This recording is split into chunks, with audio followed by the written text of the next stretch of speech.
Any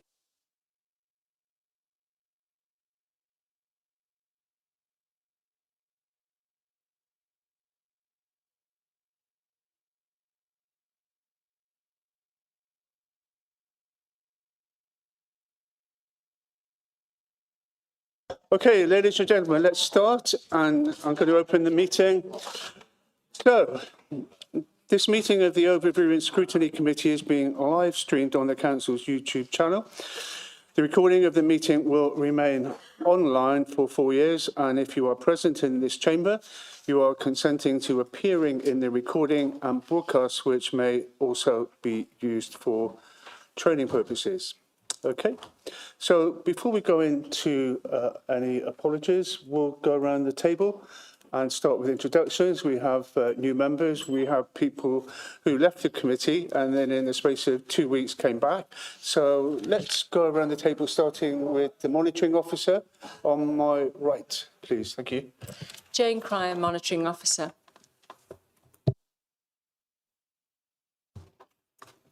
Lauren Richards, Democratic Services. Louise Walker, Councillor for Abbeydale. Joshua Taylor, Councillor for Barnwood. And Councillor Radley, one of the Elmbridge councillors.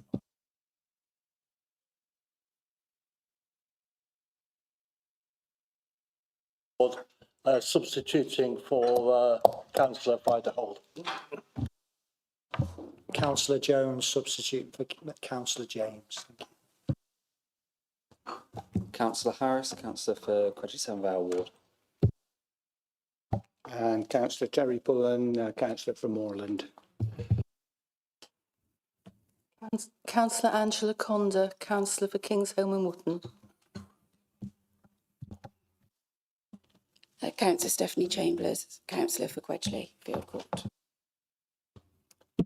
Danny Maggs, Democratic Services. The wrong side. Councillor Chambers de Boos, councillor for Moorland. I'm not sure if I introduced myself, actually. The keenness to tell everybody else, find out who everybody else was. So if I didn't, my name's Andrew Brevels. I'm an Abbeydale councillor and chair of this committee. Okay, thanks. So looking to Lauren to help me out. Lauren, we have some apologies, I think.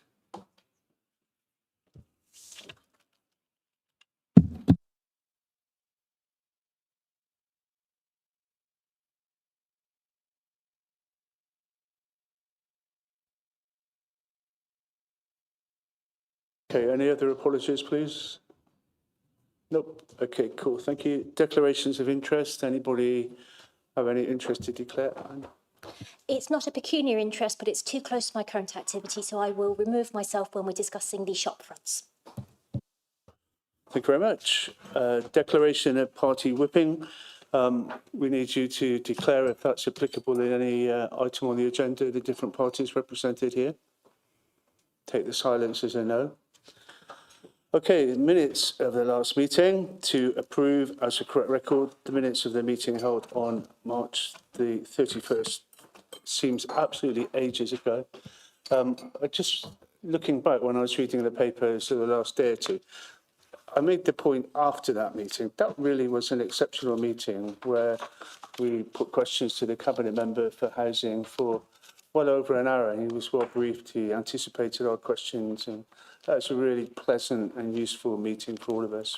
We're really chuffed that we can repeat that today. Okay, so nothing on the minutes, I don't think. No comments, questions? Okay, happy for me to sign those as a true record? Yep, take those nods as agreement. Okay, so public question time. Lauren, help me out, please. Any public questions? No, Chair, no members of the public today. Okay, ditto item 6, petitions and deputations.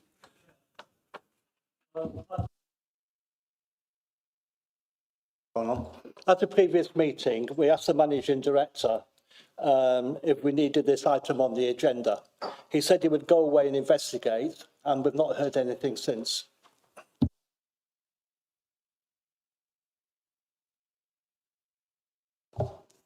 Thank you, Councillor Hammett. I will take that away as a follow-up, but get that clarified for you. Okay, thanks, Lauren. Thanks, Howard. So that takes us on to item 7, which is, from memory, an item requested to go on the agenda by Councillor Stephanie Chambers. So who's going to introduce that report? Do we know? Do you have a name? Yeah. Yes, please.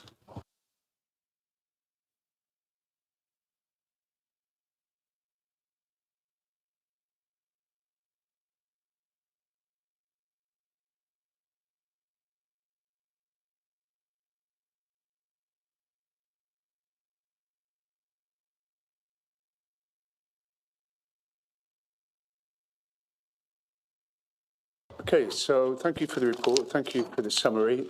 Who's going to lead on that? All three of you, different, you're taking it in turns? Let me just explain just a bit about this. Most of this report is technical one, where I think the officers will be able to explain what they've been doing with regard to various enforcement actions, and the technicalities behind that. I'm not going to be able to do that for you, but members will be aware that the administration's one of the priorities was to increase and improve the enforcement service in Gloucester City Council. And I think from the report, technical report here, you'll probably get some information which suggests we've got quite a bit to do. We've already taken some action, and there will be a report coming to the Cabinet fairly soon, which will outline how we are strengthening the enforcement team at the City Council. One thing we're doing is bringing it all together, and it will have one team leader that will manage that. And I've also put this area of work under the guidance of Sarah Sawyer as a cabinet member, so she'll be taking over, looking at the whole enforcement team and how it performs across all the areas. We're looking at improving the service in three big stages. The first one is what we call the bronze service, which is basically using the existing resources we've got and the existing finance we've got. We will be employing a permanent additional planning officer, permanent, and also somebody in housing, plus taking on an apprentice, and that's within the existing thing. And we will be, we've already had interviews last week, and we'll be appointing somebody to be the team leader.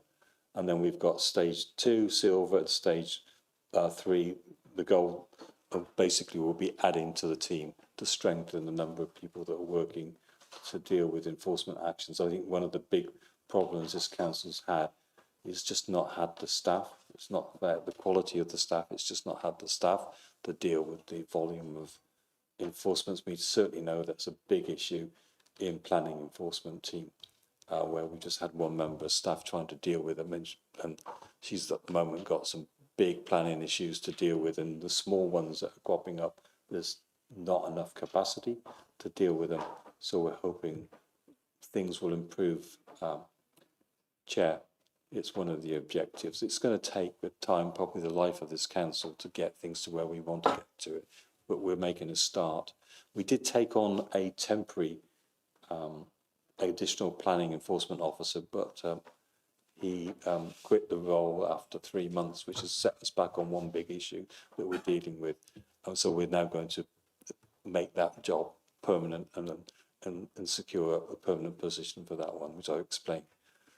That's just the general overview. So I'm not going to be taking a detailed brief on this one. Sarah's going to be doing that. But I think both Ruth and James will be able to answer all your questions on the technical aspect of the work they're doing within the enforcement services. I don't know whether Ruth wants to introduce it. That's all I've got to say. Is it okay if I just add a bit to that, Chair? Bruce, you look like you're very keen to get going.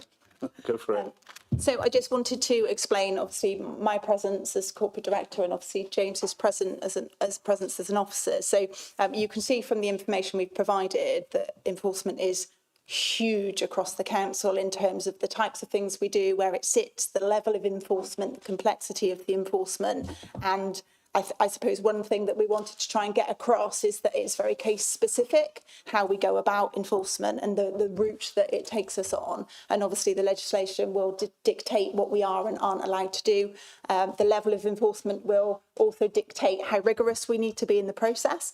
So I think, that was one of the things that we wanted to try and get across.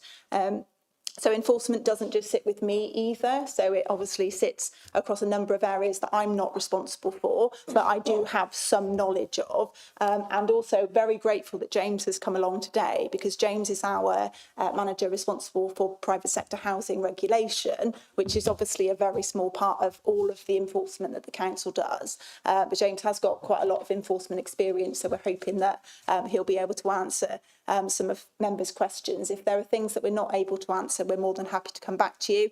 But we are not experts in every type of enforcement across all legislation. I just wanted to reiterate that. But I think the understanding that James can help members get is understanding around the process that officers would go through to make sure that they do enforcement in a really robust and fair way and in accordance with their profession and with the legislation that they're working towards.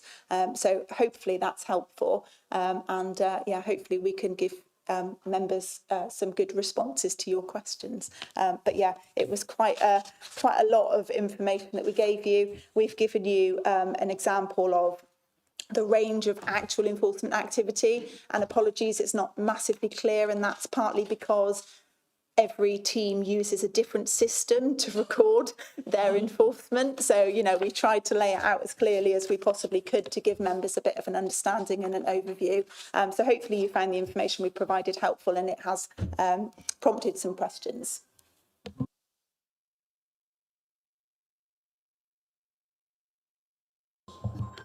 James, do you want to say anything?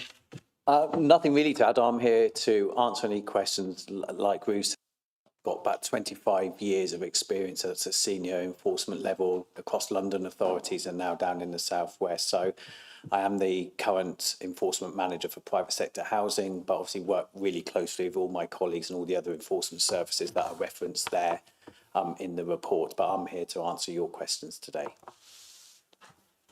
Okay, thank you. So first of all, Angela, I'm going to take Councillor Steph Chambers, since it was her request that we have this report. So Steph. Thank you, Chair. And thank you for explaining that and all the information in this report. I think this really, seeing it on this piece of paper, does show that it is all over the place within the city council. And I think I do support Jeremy's suggestion about bringing it all under one team, definitely. There's just a couple of things that I really want this, and the whole ethos of this new enforcement policy to really ensure that it will be to support people where they need support, obviously to clamp out any dangerous situations primarily, particularly in the housing, which is James's obviously area. And I know they've done some great work there on getting things, but usually from my experience of James and his team, they work with the landlords, they work with the people, and they try to engage and get things safely done. If there's an emergency, obviously they deal with it as such, but I just don't want to see some of the smaller stuff penalised. I really want to see some of these big issues tackled. There's been some hanging around for years in this authority that just never seem to be able to get tackled properly. So really want to see some of those big issues. But you said that this is going to be headed up by one person, and I think that needs to be a very senior person that can manage. They've got to have a really good overall view as well as the legislative knowledge, because I think there's some things. I think there was an issue recently with a mechanic in a car park, and I think the legislation, when I looked at it, it said, oh, you can only act if they're on a road. But actually that car park under case law would have classed as road. So there are lots of little bits of knowledge that nobody can be an expert in, and I'm not criticising anybody, it's just such a big area. But just to have that in-depth knowledge so we're applying the law fairly and more importantly, consistently across the board. So I suppose the question is, what sort of person do you think would head up that unit? And what oversight will there be of the enforcement team?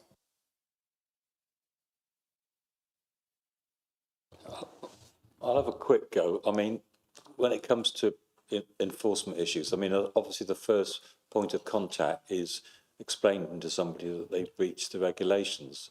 And it's often the case that people will then alter the issue so that they comply with the regulations. I mean, enforcement and legal enforcement obviously is a later on issue when we know that we need to force somebody into correcting a problem with a planning application. They've ignored the rules that they agreed to that planning application. They need to comply with it. Now, it might be quite easy to do that, but it might require enforcement. As far as getting everybody together, I said interviews took place last week, so we expect to be able to appoint somebody that will head that up within a week, I would have thought. So we're near to making that announcement and making that appointment. So we've moved it to that point. Then say there's those other two members of the team that we need to appoint, and then also get in the apprentice, and hopefully people will work across the team. So somebody who might have some expertise in dealing with one aspects of the law or the courts would take on that role. So the plan is to be much more effective, but it doesn't always mean the heavy hand. It can be just going to tell somebody that they're breaking the rules, and all they need to do is change this or change that, and they'll be compliant. A lot of people will comply once they've been told they've got it wrong, let's put it that way.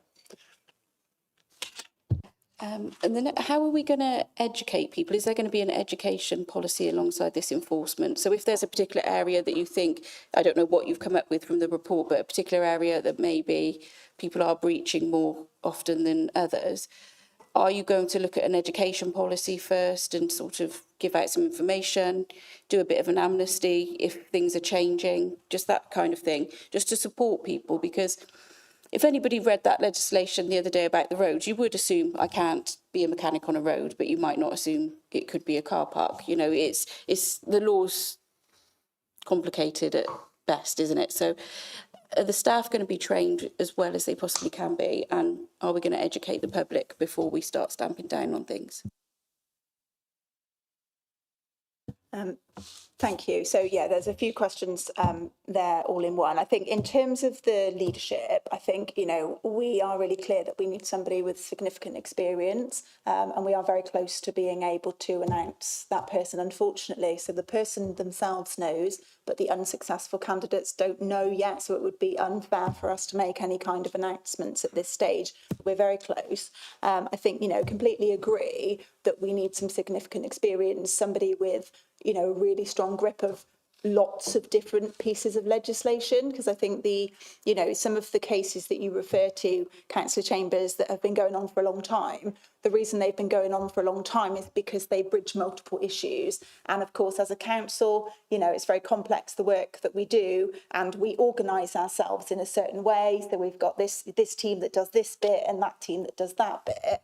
So coming up with a system which enables us to work together really effectively and efficiently, that we can respond to dangerous issues quickly, but also add the education and the support when it's needed, is what we're really trying to work towards. And I think, you know, some legislation includes the need for education and support in it. So you can't go any further, and James, I'm sure, can elaborate on this. You can't go any further through the enforcement process unless you've delivered that stage, whereas not all legislation works like that.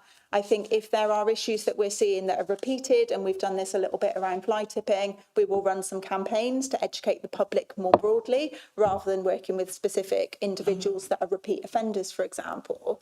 We're also looking at things like the fines for things like fly tipping. I know that was something that we've talked about, I think, in this meeting previously, and there's been some council questions about, you know, we're looking at, are there ways of increasing the fine for multiple offences? So if they're a first-time offender, it would be lower. You know, can we increase that fine if they are a repeat offender and they've done it before? You know, so we're looking at different ways of trying to prevent rather than just enforce. And I think all of those things are really important in that bigger picture. We'll also be looking at the policies and how the policies sit across the different teams and how we can bring them together so that they're clear. Because I think that's the thing. If you've got a policy for this and a policy for that and you enforce like this and you enforce like that, it becomes really unclear for the member of the public and for the wider general public. So I don't know if James wants to add anything to that. Just coming on a couple of points, and you know, we're often governed by the legislation. Some offences come with that engagement, education, enforcement in that sort of tiered priority. Some legislation has strict offences, strict liability. So a bit like driving your car without a licence. If the police catch you, it's a strict liability offence. So we're always minded to that. But throughout any enforcement or engagement process, we are always educating to bring about behaviour change in the work that we do currently do. So we are governed by the principles of engage and educate first, primarily, just to get that education across and hopefully bring about behaviour change. But sometimes, even through the enforcement, we can still consider education. But the legislation does govern sometimes what action we have to take. But I think you're right, the communication of what we do as a council, what the enforcement officers are trying to achieve, engagement with the community is the strongest message we can send, because that's what brings out the bigger change. Just my last point, I suppose, is just because you mentioned communication and how we communicate this. I think this needs to be communicated really well, that this isn't, because it could be spun to council who are trying to enforce, getting money, etc. But this really needs to be explained clearly, because that would be how somebody might portray it. And, you know, we need to make really sure what we are doing is to help people, make people's lives better. Sorry, Chair, let's come back on that. Just, I think the other thing which is really important to note is that public interest test, is that it has to be in the interests of the public for us to proceed in enforcement. So there has to be some kind of community impact that in a lot of the legislation, which enables us to then take that forward. So it is a lot of the time all about the community. And, you know, you will all be aware that if we don't receive a report about it, if nobody complains about it, we don't have the capacity to go out and find things to do. But also, if people aren't reporting it, then it's not impacting them or not necessarily impacting them. So we do encourage residents to report to us so that we understand the impact on the public, because otherwise we can't prove that public interest. So there's kind of a dual reason why we need people to report issues to us, so that we can then try and understand them and what route to take to resolve them. Does that make sense? Yeah, just one really last thing. Will there be any method of reporting things? Because at the moment, I think we can only report if they give their name. But there have been occasions previously where people have been intimidated and things and they don't want to report. Will there be any method of being able to report in that, you know, a bit like Crime Stoppers? I don't know what the thoughts are on that, but just some way, just in case that does occur. I don't think I've ever really thought about it. You know, I suppose we could have an anonymous letter from somebody. I think if it was, you know, serious enough that we understood what the issue was and where it was taking place, then, you know, we would look at it. But, you know, I suppose it's difficult, isn't it, to try and understand it if you don't know who it is that's reporting it. So, you know, I mean, it's something we can think about. Is, you know, like I say, it's not something that's ever really come onto my radar. But, you know, Crime Stoppers is obviously a really good example of how that works. Yeah. Just coming in on that question as well, and with all the experience I've had, receiving anonymous complaints can be really positive for those who are fearful of sharing their voices and their concerns and raising risks to us. The other side is you can have loads of vexatious and malicious actions, and it can actually swamp your service, and you actually then fail to be more effective. But part of any investigation is we want to engage with all parties where possible, so we always try and encourage, even if it's anonymously, to give us their information so that we can work with them directly and privately and protect them where we need to and safeguard them where we need to. But we will always investigate complaints, no matter how severe. It's just sometimes you have a tip line and the phone will ring off the hook, and sometimes you actually get distracted away then from some of the more focused investigation works. But I don't see any reason why we wouldn't ever investigate an anonymous complaint as long as it was a founded complaint. Good to take that away and give it some thought and see what neighbouring authorities do.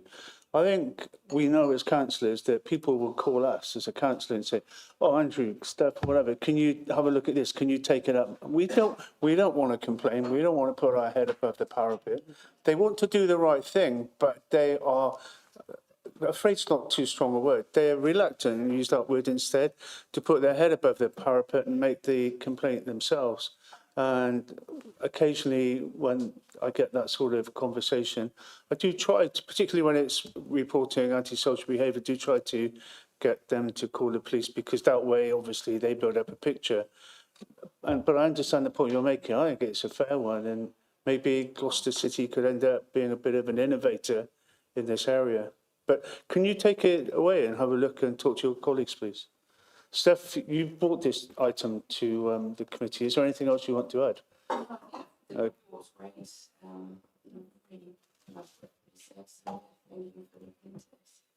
Okay, thank you. So everybody down, okay, so the vice chair's trying to get me to go over here, but No, just next. the people down here have been very patient, so it's Angela and Terry. Thank you, Chair. One very straightforward question to begin with. This is obviously an expensive process to go through.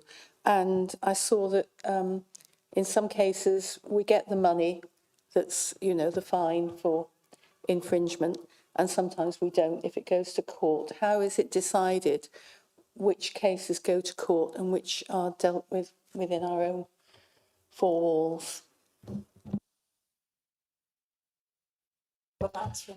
Thank you for that question. So, depending on the nature of the offence, if we issue a financial penalty in the housing world, we are saying we're going to go down the civil route. There is no option to prosecute. So it's do you prosecute or do you issue a civil penalty? And other offences carry similar pathways. You go down the civil recourse to bring about behaviour change and not make it a criminal act.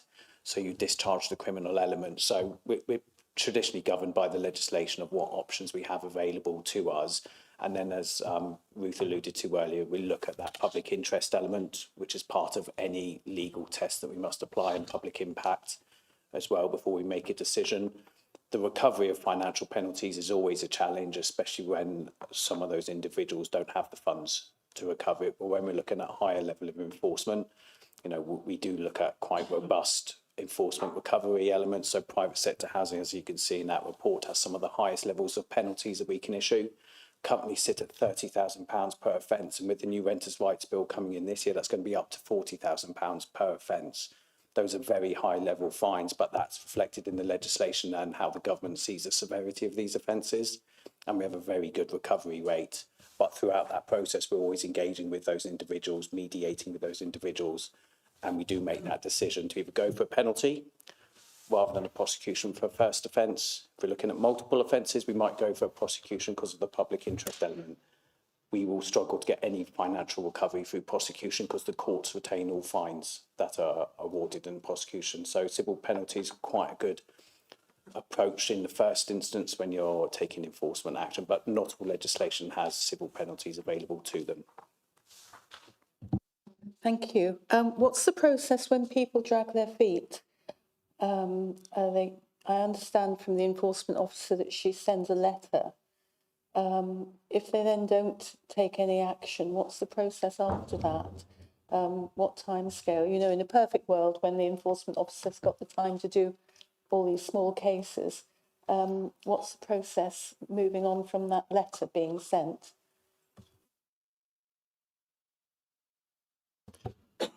Are we talking about planning enforcement with that approach out of interest? Yeah, mostly. So planning enforcement's a complex world. It's a discretionary power to take enforcement action in planning legislation, and the principles of the precedents and case law that's set out in planning always says you have to treat it informally.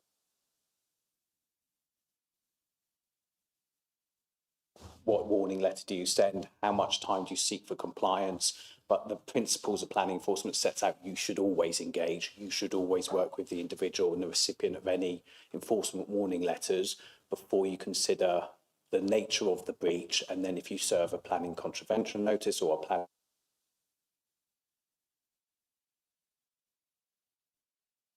discretionary power, unlike other legislation where it's a statutory duty to take action.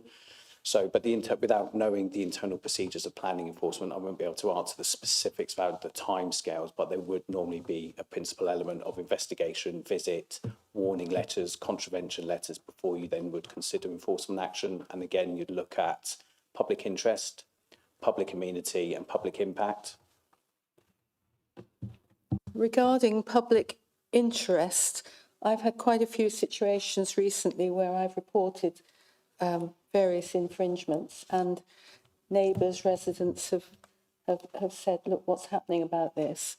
And I've just said, you know, let council process take place. And then obviously I've heard that our enforcement officer has been taken away from those smaller items. That's very frustrating because it makes the council look ineffective you know, as if none of us is doing our job properly. So I can't stress enough how important it is to get this sorted out. Thank you. I mean, that's the issue about capacity, in that capacity, the priorities get dealt with, and the ones that don't get dealt with end up falling off the radar. And that's one of the issues we need the additional, at least the additional officer, and to grow the team. You know, I had some advice from somebody who said that the biggest problem when we went down from 2 officers to 1 officer is the performance of the remaining officer reduced because they ended up dealing with more complaints about why things weren't happening rather than getting on with the job of pursuing the issues that they needed to deal with. And so it actually reduced the performance of that individual because they were carrying the can really for the fact that there wasn't the second officer there to do the work with them, and they were receiving more complaints about things not happening.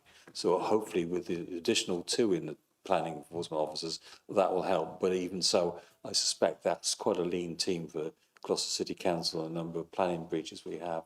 And that's an area of growth that we need to look at when we create the team and build the team, which is the plan of the administration. Of course, that might cost some extra money. Well, Ruth says she knows where she can get it from, but when we get to stage 2 and stage 3, I'm waiting for the answer on that one. But that's again something we need to do, because we quite clearly have had a problem in Gloucester that we are just not carrying out proper enforcement of breaches of the planning rules. And you know, and we've got things like 14 conservation areas and people changing the windows from wooden windows because they don't want to repair them to plastic windows, and then you've got to deal with that owner of that building, and that takes time, and they haven't got the money, but you need to pursue it, because otherwise what's the point in having conservation areas in the city if people can then, in really lovely old buildings, just remove all the wooden sash windows and replace them with modern UPVC windows? That's one of the issues that we have problems with. You don't have conservation areas in your ward, Andrew, so you wouldn't know about it. Okay. So you're very good at moving the conversation on and diverting issues away from the original question. And Angela's original question is, what hope can you give her as a local councillor in those situations where people are dragged off a case that's being worked on? And it was a very long answer, Jeremy, but I couldn't hear the few sentences in it which were the answer to Angela's question. Well, I know the problems because some of them are in Kingsholm. It's getting the additional staff to process the enforcement action. That's the issue. If you haven't got enough staff, then you only can do so many actions.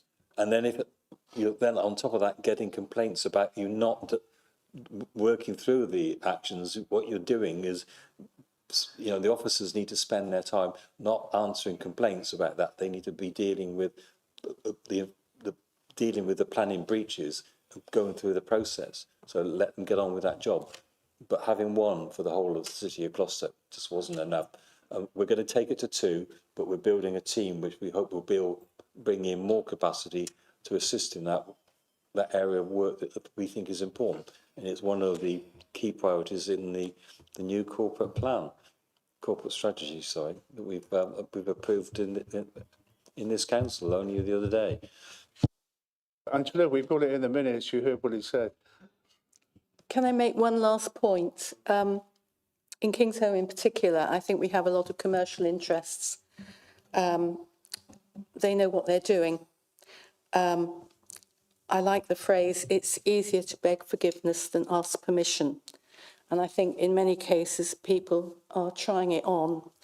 So I think where it's possible, we need to publicise some of the penalties after a case is carried through so that other people learn from those people who've gone before and been caught out, basically. Thank you. That, Chair, is something that we've brought back in-house, our media team, and we're strengthening that. And that's one of the jobs we would want to do, is if you've taken a case to court or you've prosecuted successfully, we should be telling the public why we did it and what were the issues. I know for the time I was the cabinet member at Shire Hall for trading standards, they would often report back on successful prosecutions, so you're educating at the same time, so people understand that they can't get away with it in Gloucester. And I think that point that Angela's made is some think they can get away with it in Gloucester, and we need to make it clear to those commercial interested individuals that they can't get away with it. And if they strip out the windows, if they get enforcement, they're going to end up with additional cost, because they're going to have to replace all the windows that they've taken out, rather than in the first place actually repairing the windows which are in that property for decades. That's a problem we've got to deal with, and I think we need to get tough, and that's one of the reasons why it's a priority in the corporate strategy. And I know Terry's desperate to get in and say a few words as well. Thanks for that, Leader. Moving down this side, Councillor Pullen. Desperate to get in. Thank you, Chair. Well, the idea of an enforcement team sounds to be a very, very good idea.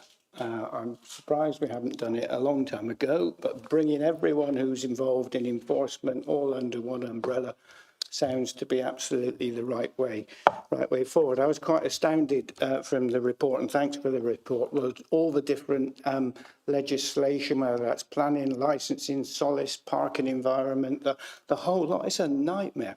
Which begs the question, trying to bring it all, enforcement of all of that into one team is going to be a journey, I guess. Fair dues. And obviously, what you'll be wanting to get away from is that sort of silo mentality where a planning officer does this and a parking officer does that. And I guess by having a team, you'll be able to move people around a little bit as well to meet need and to meet demand. So, it's really, really positive. Just a question in terms of resource implications. I mean, obviously you've looked at this, and I know I can see Declan behind. How will this come from existing resources? You're restructuring, but bringing things from existing resources. How big is this team going to be? Because what we haven't said is how many officers we've got now, and what the increase will be. So I'd be interested to know that. It will take time, absolutely it'll take time, longer than you probably realise to bring that together. But could you give us a flavour of, a sort of timescale that you're working in? Because I guess what we would really like is for once the team is established and working, to bring it back to ONS to look at, so that we can understand and learn from the learning that you've had as well in the process. Sorry, there's a lot in there, but I just think it's a really good idea. Thank you. Are you okay for me to take that, Chair? Yeah, a lot in there, Councillor Pullen, thank you. So I think initially, what we're not doing is bringing all enforcement together, because some enforcement, I call it quick and dirty enforcement, which is FPNs. So parking tickets, littering tickets, you know, that happens multiple times a day. The system works really well. There's no real kind of proof needed. They're either parked where they should be or they're not, so you can issue a ticket. We don't need to bring that into the enforcement team. That can stay where it is. Littering can stay where it is, and that currently sits with City Centre, which works really well. So the things that we're bringing together initially are envirocrime, so fly tipping and environmental crimes, private sector housing and regulation, and planning enforcement. So those three things, the reason we're bringing those three things together is because those are the things that most commonly overlap. So, you know, what we've looked at is where are our teams needing to work together more effectively, and how can we make a team that's more efficient, that bridges some of those barriers that we've seen, and how can, you know, because the other thing, which I think we've not been very good at in the past, and people like James that have got much more experience have got, you know, kind of a much more of a grasp on, is using legislation that's not specific to one area or another. So there's all sorts of legislation which is really far-reaching. You know, I think James told me about the Miscellaneous Provisions Act, and I was like, wow, what's that? You know, because it's not housing, it's not environment, it's not parking, it's not traffic. Actually, it can be used in a variety of different ways to bridge some of the gaps that we see between legislation. So I think, so those are the three things we're focusing on at the moment. So the plan to bring together those officers, it'll all be in the report, which is coming, I think, to the next cabinet, about the enhanced enforcement capabilities. So it will be the envirocrime team, the current planning enforcement team, the private sector housing and regulation team, plus a couple of additional officers, and that will all be within budget. So that'll be an additional private sector housing officer and an additional planning enforcement officer at the first stage. So that we can do quite easily within, you know, within the current budget. So the next stage is looking at how can we create more resilience? And I think this kind of ties into the point that Councillor Condon made earlier around, you know, you've got, you know, we have officers that know how to carry out an investigation, and they know how to follow legislation. They know how to follow a policy. So actually, for some of the more straightforward enforcement, regardless of where it sits within the organisation, they can go and carry out an investigation. They know what would be required for a court file because they know the standard of evidence that would be required. They know what the policy says and they know what the legislation looks like. So what we're looking at is, can we introduce some multi-skilled enforcement officers that can do some of the lower level stuff that just, you know, I wouldn't say that it's fallen off the radar, but what I would say is it's never getting to the top of the list because we can't, you know, we can't prioritise it above things that are clearly quite significant and having quite a large impact on the community. So, you know, if we've got some kind of multi-skilled enforcement officers that can do more of the low-level evidence gathering, process following, engagement, support, then actually it means that the more specialised officers that have got lots of experience can do the more complex work and work together more effectively. So those are some of the things that we're looking at. We've got the additional complexity of a huge amount of new legislation coming in over the summer months around housing regulation, which is going to come with some new burdens funding, but we don't quite know how much that is at the moment, you know, because that's generally how it works. So we're incrementally looking at how we can build through these stages, add officers to, you know, to what we need as we're working out what we need as we're managing the demand, and then with additional funding that comes in, you know, through the new legislation that's happening, as well as understanding the enforcement income that can be generated through that work.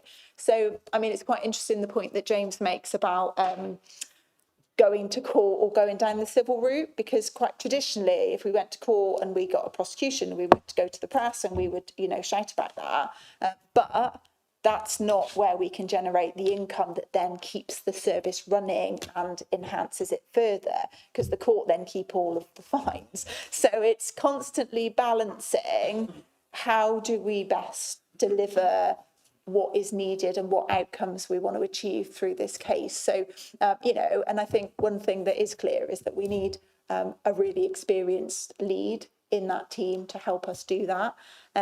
So there's quite a bit of resilience needed. The multi-skilled officers, I think, will help with that. And I think judgment and good judgment and good peer support within that team, I think is also going to be really important. So hopefully that answers some of your questions, and more to be defined in the Cabinet paper that is coming. Sure, thanks. As I said, there was a lot in there, and if I'm honest, I can't remember all the questions I asked you. But no, but seriously, really good. Will you, though, through the chair, bring that back? When do you think would be a good time, perhaps, for you to bring, you know, a report back to us to tell us about what you've done and how things have progressed? Is that okay?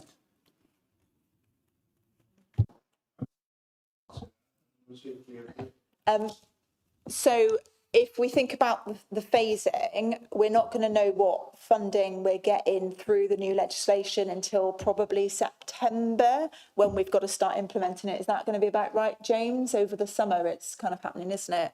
So in order to then make sure we've got the officers in, we've recruited people, I would say we can probably bring an update around April, so beginning of the new financial year, to say this is where we've got to, this is what income we've generated, this is what funding we've gained, and this is who we've recruited, and actually this is what level of work we're being able to do now as a result. So does that sound acceptable to members?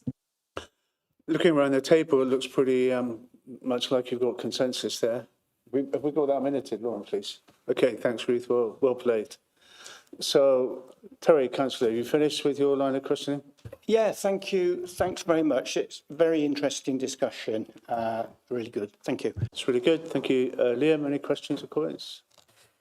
Yes, so would there be any kind of operational security limitations that would mean we wouldn't be able to publish how many enforcement actions are currently under investigation? So Andrew's point about how people would get in touch and say, what's going on with this, what's going on with this?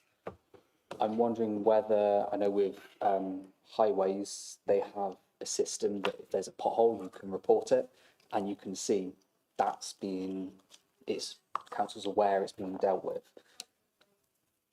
Is there some benefit you feel to having a system, something along those kind of lines that says we are aware of these enforcement issues and this is, say, the stage it's at, say it's initial investigation, or we're going down prosecution routes or whatnot, something along those kind of lines?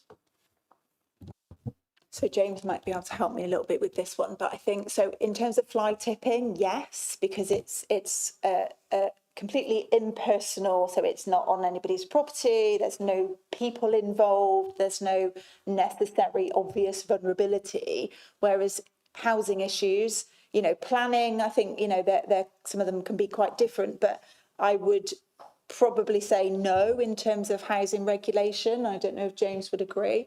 In terms of publishing how many cases we're working on or what we've done over the course of a year, as long as it's not case specific and we're not highlighting anything, we can share data like that with members or even publish it on our website. So there's no issue with that. Going into individual cases, it would depend on what stage of the court process they're at as well, I would imagine. So yeah, we've probably got to be a bit careful, but you know, fly tipping, my understanding is that fly tipping, once we've completed our transformation work in the environmental services area, is that will be shown through Fix My Street, a bit like the potholes are. So if somebody's reported a fly tip here, it's now been collected. Of course, that's quite an easy thing to do, but you know, I think the complexity of some housing and potentially planning issues and the fact that it's people's homes probably makes that a little bit more difficult. Would you agree, James? Okay. Okay, thanks. Moving down this side. Anybody? Yep. It's not compulsory, by the way. I'll just be asking questions about, it's all well and good talking about staffing and recruitment and retention. I'd be saying, you know, good pay, terms and conditions, Gloucester City Council and the City Council. Gloucester, a place to work, because I've asked questions in the past of council that it's a shame that we haven't got the skills in-house, and, you know, why aren't we getting people as quickly as possible to represent us in this enforcement? That's all I'd be saying, really. So we're actually making some really good progress on that because, I mean, in Gupti's area, we've got now 3 members of staff that have just started to do apprenticeships as degrees of environmental health. So we are growing our own, which is something that we really want to be doing more of in Gloucester City. And, you know, the recruitment for the manager, we did internal only to start with. So, you know, again, we really want to develop current staff that we've got within the organisation and create opportunities for staff to kind of progress within the organisation. And I think the good thing about the multi-skilled enforcement officers is that it's more of an entry level, as is the apprenticeship. So people that don't necessarily have really high level enforcement skill or experience, you know, they can learn the principles of investigation, they can learn how to follow a policy, they can learn some basic enforcement skills from some of their expert colleagues. And actually we can develop, you know, either staff that are already within the organisation that are looking to change roles or to kind of do something different, or members of our community that hadn't necessarily seen themselves as working for the council before, but actually we could attract them into some of these roles because they can see that it will make a difference and it'd be quite interesting. So yeah, fingers crossed that we can definitely do more of that. Thank you very much. It's great. Thank you. Nice and easy, thank you. Coming to the side of the room, Howard, did you have your hand up? Well, this is an excellent comprehensive report. And would you say we're now turning a corner and overcoming our previous difficulties as a council, where there have been overworked officers and the council unable to fulfil all its obligations? Has the vanishing council now become the re-emerging council? Repeat the last bit of your question. Yeah, I think that's a very good question from Councillor Hyman. We're certainly the recovering council under our administration. It's really good that we had positive support for the corporate strategy, which we're going to implement. There's a lot of work to do. This is one of the examples of where we're trying to resolve the problems that we were left by a former administration, and we're doing as best we can to make things better. And this is one of the things that we've been looking at. And I think having a dedicated enforcement team is going to really help, particularly when we expand the personnel working for it. But also on top of that, having a cabinet member sole responsibility to look at enforcement and to be able to do that rather than down different silos, but to do that as a team, and that cabinet member would be able to work closely with the team leader to make sure things are working through really well. So yeah, it's a recovering council. We're going to get better and better, however. We'll see. Moving on. Okay. So Andy. No, sure. Okay, cool. Angela. Sorry, Anne. Sorry. No worries, Chair. Thank you. I'm really pleased to see this report, and I'm particularly pleased at the sentences towards the end of the narrative section that make reference to tackling more proactively complex issues that are not always reported. As a council, we have severe reputational damage as we have not tackled some of these ongoing, complex, extremely grafted in communities issues.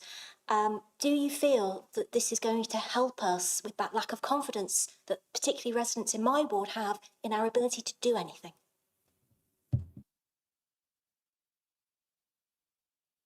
That's the aim. I know of some complicated issues, and that's why sometimes you can't actually report back on where you are in a process, because it's about what your next legal action might be as a local authority, and you might not want to tip off the individuals contravening quite badly planning regulations, for example, before they get the note that there's a court order against them. Yeah, the objective is to make it a lot better than it was before and to deal with those complex issues. And if you've got a team of people there, then it does mean that the officer that was in the silo doesn't need to deal with some of the lower level stuff and can use a junior level member and can concentrate on the big issue that is frustrating everybody because we're trying to get it concluded. So I think it will help. We'll find out, won't we? You know, over a period of time. You know, if the team works really well, and we'll perform better. And that's the objective. Good action by the new administration, Andrew. Bet you're pleased.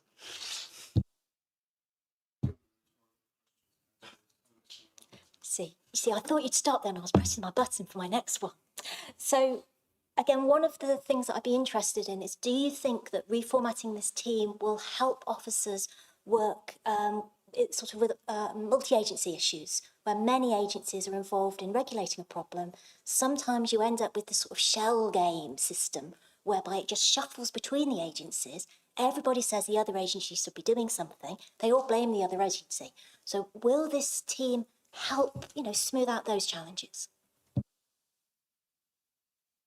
I think it might do, because you might be able to put a couple of offices specifically dealing with that big issue. I know one of the problems we have with breaches of planning regulations is the failure of the Environment Agency to join us and deal with the breaches in an effective way. So having a strong team there, where you know your apprentices are dealing with the lower level problems, and you've got senior officers in the team dealing with a really difficult issue, I think, and when they have to work with other agencies, then I'm sure it should help. Well, do I know for sure? No, because this is a new way of working, but I think I've got confidence it should improve things from what we've been suffering from for quite some time. And just one more, Chair, and then I will. It's really interesting to see that your approach is based on being more effective with resource, sharing areas which can be used by those multi-skilled, multi-disciplinary members of staff. But what I'd also like is a little bit more confidence that those who have professional expertise, those professions, those disciplinary experts, will also be respected, that they are experts within their area. I have personal experience of working within an organisation that was all about breaking down professional silos, and it was all about working together, and it was all about, you know, being less sniffy about groups, and it ended up with actually undermining professional expertise within areas. And so it would be useful to see going forward how those professional experts are actually protected, that their knowledge is recognised and not squished within a wider kind of work environment. So I think it'll actually give us the best of both worlds, because I think we will still have those specialists, those experts in the specific legislation and those specific issues, but it'll also give people opportunities to do more than just one thing. And, you know, some people like to be specialists in one thing and absolute experts in that. And some people like different things to be doing. Some people like that diversity of the role. So, you know, I think actually it will help us to attract people.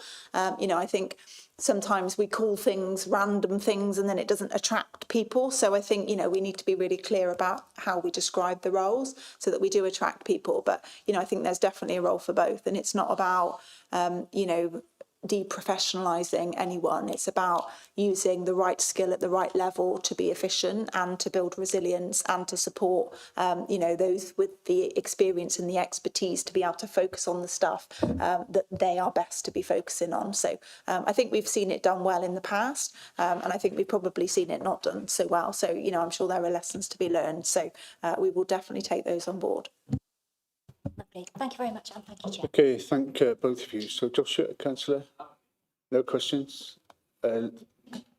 Louise? Yeah, thank you, Chair. If I can just ask, I know that there's small items of enforcement, and the two that particularly come to my mind that people contact me with is littering and dog fouling.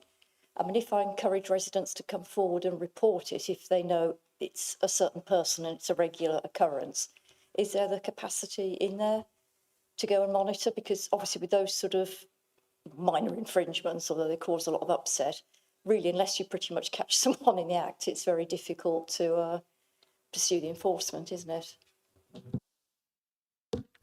Unfortunately, yes, it is very difficult. So you do kind of have to have the evidence. So I think one of the things that we can do, though, in those situations, and we have done, so the Envirocrime team very recently have done quite a lot of work in the cemetery in Treadworth, talking to dog walkers about times that it's busiest, putting up signs to say enforcement officers are in this area and they are investigating in this area, trying to build as much intelligence from talking to those that are fulfilling their responsibilities as dog walkers, so that they can get a bit of a better idea of when they can catch those that aren't in the act.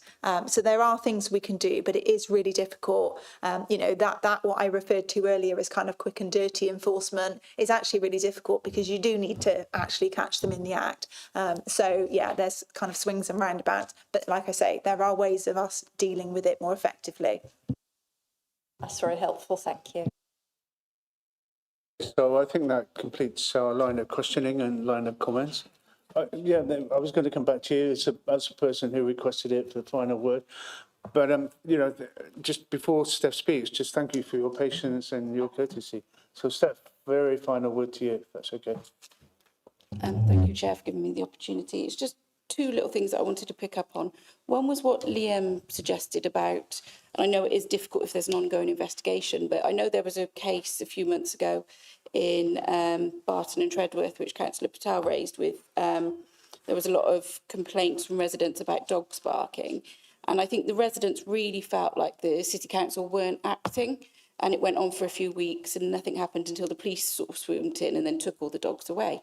So I don't know how we communicate that, but I think it was a lot of bad press for the City Council during that period because residents just felt ignored and it was an obvious issue for everybody that lived nearby. So there was that one, just to take up on what Liam had suggested.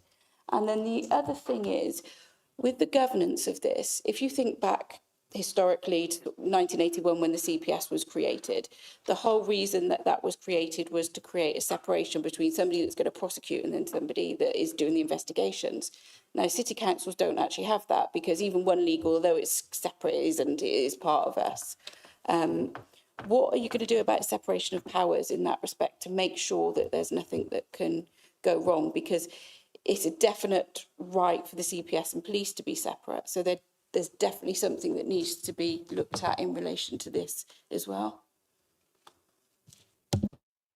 So I think James might correct me, but my understanding is that criminal law is very different because the loss of freedom is what is at stake as opposed to anything else. Civil prosecutions are obviously property or fines or some kind of prohibition on a property, for example. So, that doesn't take away the fact for there needing to be good oversight. But I think that's my understanding in terms of why the CPS and the police, why that kind of diligence and that kind of different layer is there. Is that your understanding, James? So, I think we definitely need to make sure that there is oversight of cases and that cases are handled properly. And that the process of bringing this team in and having kind of more junior officers, more senior officers and a dedicated manager is another way of us being able to do that. Because I think in some cases at the moment, if you think about, planning enforcement is a good example, is obviously we've got one officer that sat with a manager for who is development control, not planning enforcement. So, making sure that we've got the right skill and the right support for that officer and the right oversight of the legislation, I think is one of the benefits of this team and why we want to bring it together. So that's kind of my take on how we're going to improve on that. Just to quickly come back on that, I think, and there's an example over in the Forest of Dean, I think, at the moment, that there are things that we can prosecute and that are prison sentenceable, quite long sentences that this council could take somebody to court for and they could be put in prison for a long time. So I wouldn't really understand that there is that differentiation when this council can do that. And it has been done over in the Forest where a man's gone to prison, hasn't he, for a planning offence. But I do think that still needs more work on that then, possibly. Would like that sort of revisited at some point just to see And I think it's something that should really probably be taken up at a national level as well, because there's lots of councils all around the country that can do both. And like I said, if it's right for the CPS and right for the police, then really it should be right in this case when we can send people to prison.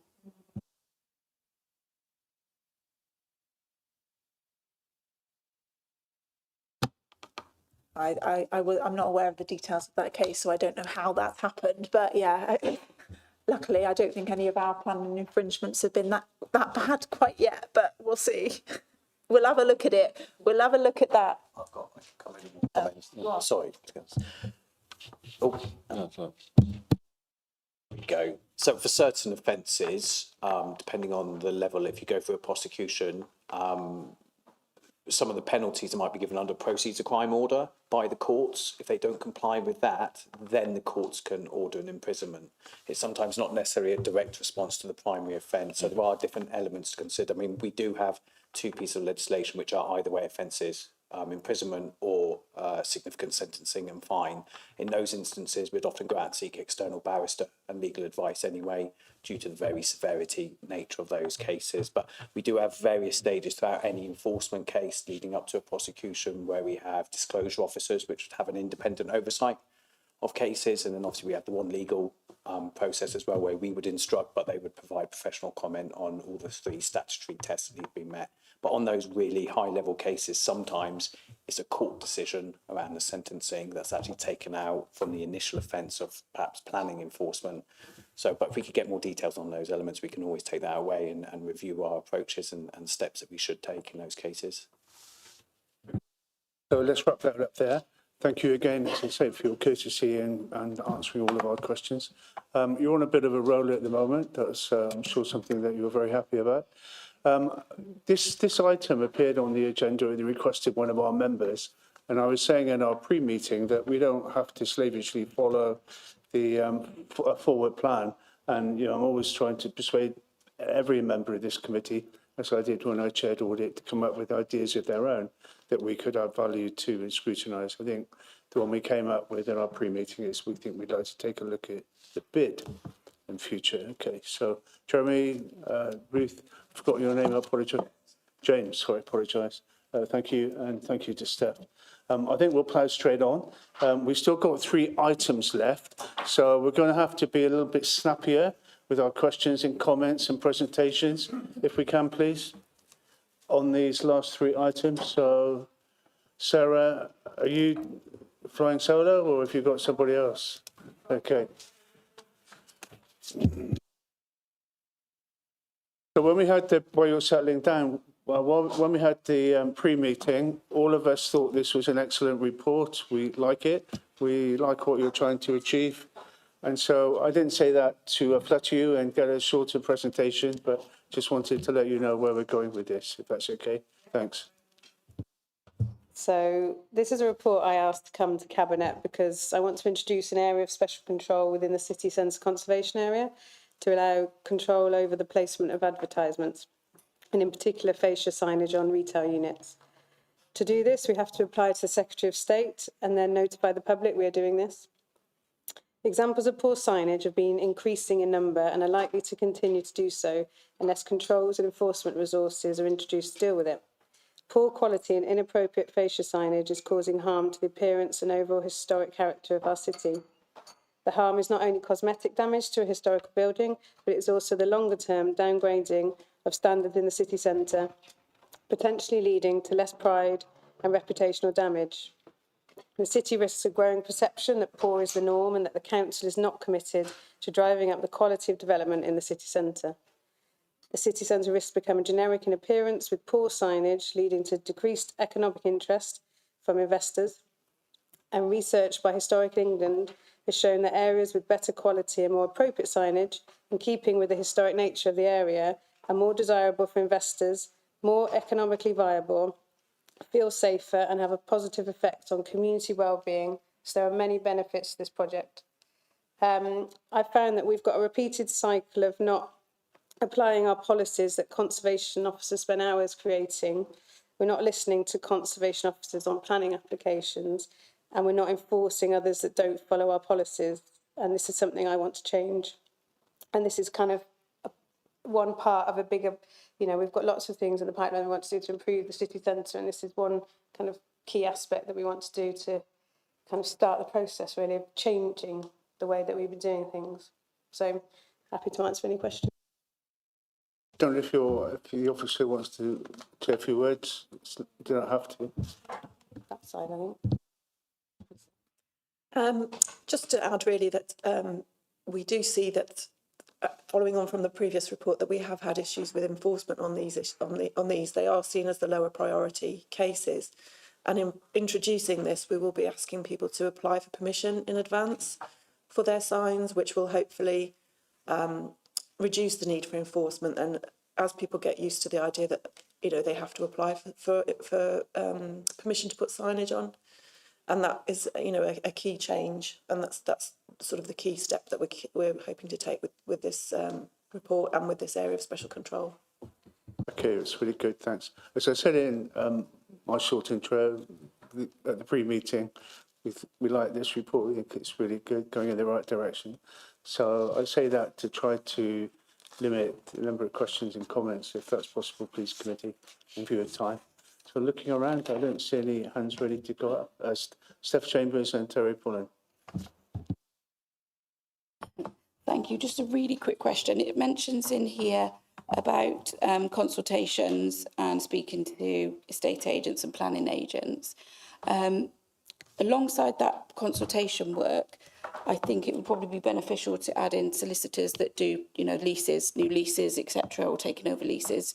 But also, so if somebody is considering, we have made the local, at least legal operative solicitors aware of the change, so they can automatically advise their customers when they come in. Just a little bit of education for people.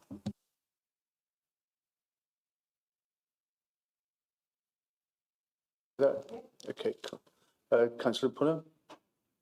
Yeah, thanks, Chair. The proposed area of control talks about the city centre. I'm not quite sure where that is, so perhaps you could allude to the area that you think. Some of the businesses that you've shown of being unsatisfactory are actually national companies, the Works, Shoe Zone and O2. So I'm not sure, how they would change their, their corporate image. That might be an issue. I'd be interested to know how that might work. And I have to say, I'm a bit concerned. We have voluntary sector and community sector shops in the city centre, and with the greatest respect, sign writing, it's lovely to look at, but it is incredibly expensive, and we wouldn't want to off-put new fledgling businesses or community and voluntary organisations coming into the city centre with excessive costs for signage.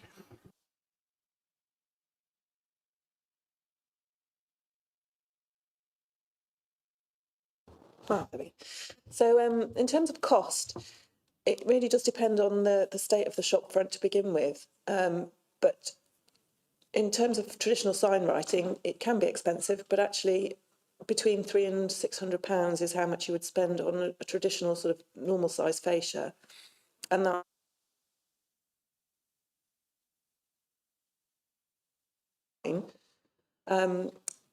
plus, I think if we're trying to stop people really from spending money in advance and then having to go back to them and enforce, we were talking about the windows earlier. So if we can get people to do the right thing straight away rather than do the wrong thing and then have to pay again, it is actually going to be safe.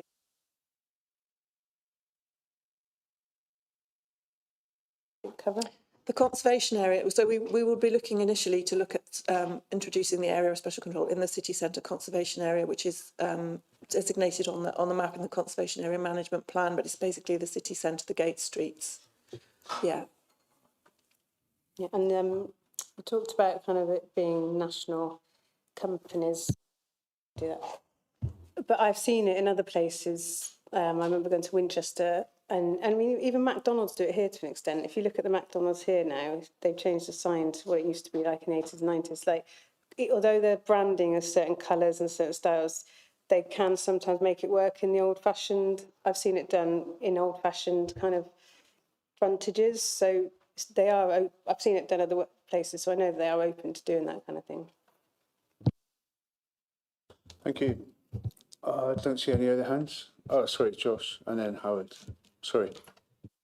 Thank you. And it's a very well written report. It's very easy to read. And I'm always the one that asks questions about understanding the report, but I haven't got to do that today because it is very well written, very fluently. The question that Councillor Pullen asked is, I also am concerned about those national brands. And I take your point that it is done quite commonly, and I've seen it done in other cities as well. But I would be concerned about the cost that's involved when there are so many empty shop fronts, and any kind of small difference might put those businesses off even more than they already are. And another thing that I wanted to ask about was sort of how do we determine what's a kind of inappropriate fascia sign and what isn't? Because you provided some examples, and some of them, I agree, are clearly not very nice. Others aren't so bad and are quite similar to the ones you provided as good ones. So in some of these cases, it's not obvious. So I'd like to know, like, what is the criteria and who's going to decide what is appropriate and what isn't? Yeah, so we have a shopfront shutters and signage guide within the council that we do send out to people who are applying for permission. And that is pretty clear about what's acceptable and what's not within the conservation area. And we would obviously update that guide and make that more clear and pull out the fascia signage sections specifically to make sure people are aware of it as part of this work. But essentially, it's what is suitable for the architectural style of the building, and that is something that conservation officers can do, people who are trained in design can do. They can look at a building and determine what type of signage is appropriate for the building. Essentially, we aren't looking for plastic, basically. There's a lot of shiny plastic, and that's what we're opposing. Boxy signs with illumination inside them, that kind of thing. So it's set out very clearly in the guidance that we've got. And as I say, we will try and make sure people are very aware of what is acceptable and what is not, but we're always here to guide people and advise people.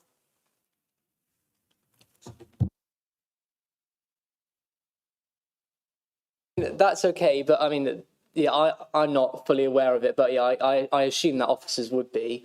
But just from the images that you provided, that's not always clear. But is it just, I mean, and you mentioned it's the plastic material, so is that really the factor rather than something strictly aesthetic? I know that is aesthetic and it doesn't always look nice, but also that's not necessarily immediately obvious. So it's the plastic nature of the sign that's objectionable. Yeah, generally it is plastic that we're objecting to, and generally it's plastic that people want to use. It's popular, and as you mentioned earlier, it could be cheaper. But actually, I think what we will do as part of this is look at an exercise of plastic versus traditional sign painting or vinyl lettering, which would be acceptable, or individual cutout letters, which we sort of advocate as well, and compare costs so that people are aware of the choices that they can make. But yeah, I think plastic is a no-no on the vast majority of our undesignated heritage assets that go ahead with signage without needing permission at the moment. Yes, page 31, paragraph 9, why the London Gazette? Also, I'm pleased to see that action is being taken about some of this advertising, because some of it is appalling. People just advertise their own parties or something and stick it on a tree or whatever, and they look really tatty, so I'm glad something's being done.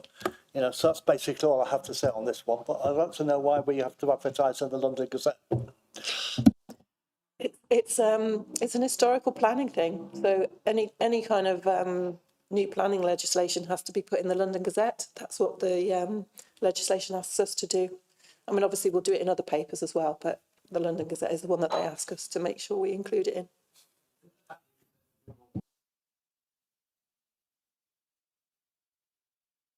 Just one super quick. mentions about going out to consultation with various different groupings of people. Is it worth adding into that local sign makers as well to make sure that they're aware of these changes? So if someone comes to them asking to make a particular type of sign, they can advise to say, oh, that's in a conservation area. You shouldn't be doing, we can't do this. You only this type.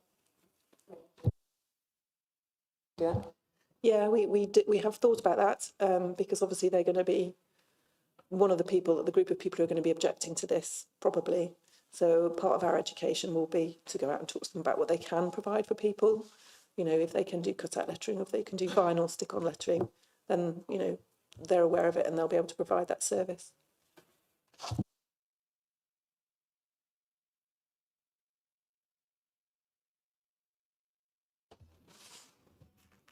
Thank you, Chair.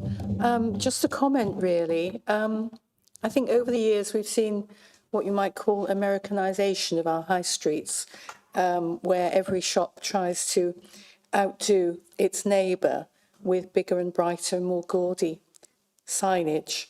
I can remember, I'm sure other people have had this experience as well, going to the continent, Venice and Florence over, well, probably getting on for 30 years ago, and being really struck by the good taste shown in the design of shop windows, discreet, stylish, independent shops selling very specific items. They still manage to do a good job. And I think if we can gradually improve the centre of Gloucester, people will come to recognise what is good design and what isn't. We see it down Westgate Street, Elijah Willow, for example.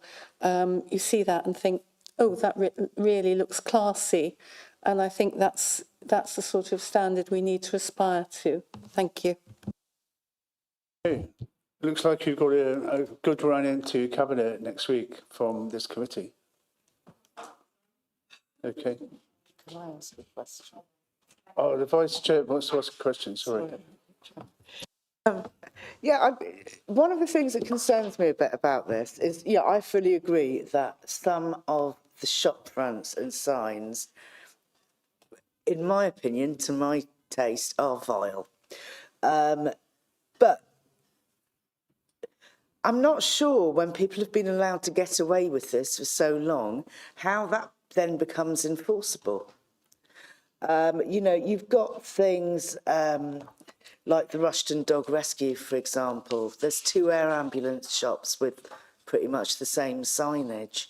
On Southgate Street, you've got an example here of Pizza. And on the same side, on the same stretch and on the other side, I think there's 2 or 3 new units that have opened up. I would imagine they all belong to the same person because they're all done in exactly the same style with the same lighting inside. And it's just completely inappropriate. If they've been allowed to do that and get that far, if Pizza weren't drawn to order over this after theirs went up, how are you going to draw other people to order over this? Because all they're going to say is, well, so-and-so's got that. Yeah, if they had been dealt with, then I would have known not to have done this. So how do we deal with that? And what we're kind of changing with this, because obviously enforcement has been pretty non-existent in the past. There is a 10-year rule, so you've got a 10-year window to enforce things. And part of this, if we get this approval from the Secretary of State, we can go back, can't we? And what we'll do is we'll get a list of all the buildings that we want to go back and speak to and say, now we've got this new control, your signage needs changing and we can enforce that. And that fits in with what we were talking about before, about getting this new enforcement team. So we've got the resources to do it, because definitely we want to make sure that we can enforce this properly. But the good news is it's not just new applications that have to have planning permission. We can go back and we will go and speak to everyone and make sure that everyone's treated the same. Okay, can I just come back on that? So on that stretch of Southgate Street, I'm just thinking about what I look at when I'm stuck in the traffic. You've got at least 4 units there that have got pretty horrific signs on them. Yeah, inappropriate, illuminated, very, very bright signs. So where is the payoff between enforcement and potentially the people within those shops saying, well, I'm sorry, I just don't want anything to do with it then, and walking away, leaving 4 empty shops, which then will remain empty for a considerable length of time that they were before. Some of them looked almost derelict before, and it was really, really unpleasant. How are you going to stop that happening in your quest to enforce? This is my concern. I can see we've got an issue with the signs, but which is the bigger issue? Having empty, decaying buildings because people are walking away, and will the council take responsibility for that and the upkeep of those buildings until they're re-let? Or having garish signs but buildings that potentially aren't falling apart? That's a good point, and it's a journey, as they say. If we get this permission, then we can have the conversations, and we can, obviously the whole point of this is to improve economic development in the city. So we don't want to put people off coming here. So it's a conversation. It's a bit like Stephanie Chambers asked before about, we don't want to come in heavy-handed. We want to work with people, and we don't want people running away and leaving shops empty. Do you want to add anything to that? Just to say that we will have to do this in stages. So the first stage is to get our area of special control in place and draw a line in the sand and make sure everybody's aware that anything from now on has to have permission, and we're doing it this way.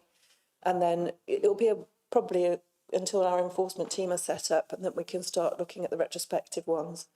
But it is a lot of work, and it will be. We have some resource to do this, to put extra people on this, to make sure when we draw that line that we are enforcing it from that point on. And then when we come to look at the retrospective ones, it will be resource based. But anything new will have to follow the new guidance, and it will take time to resolve it, definitely.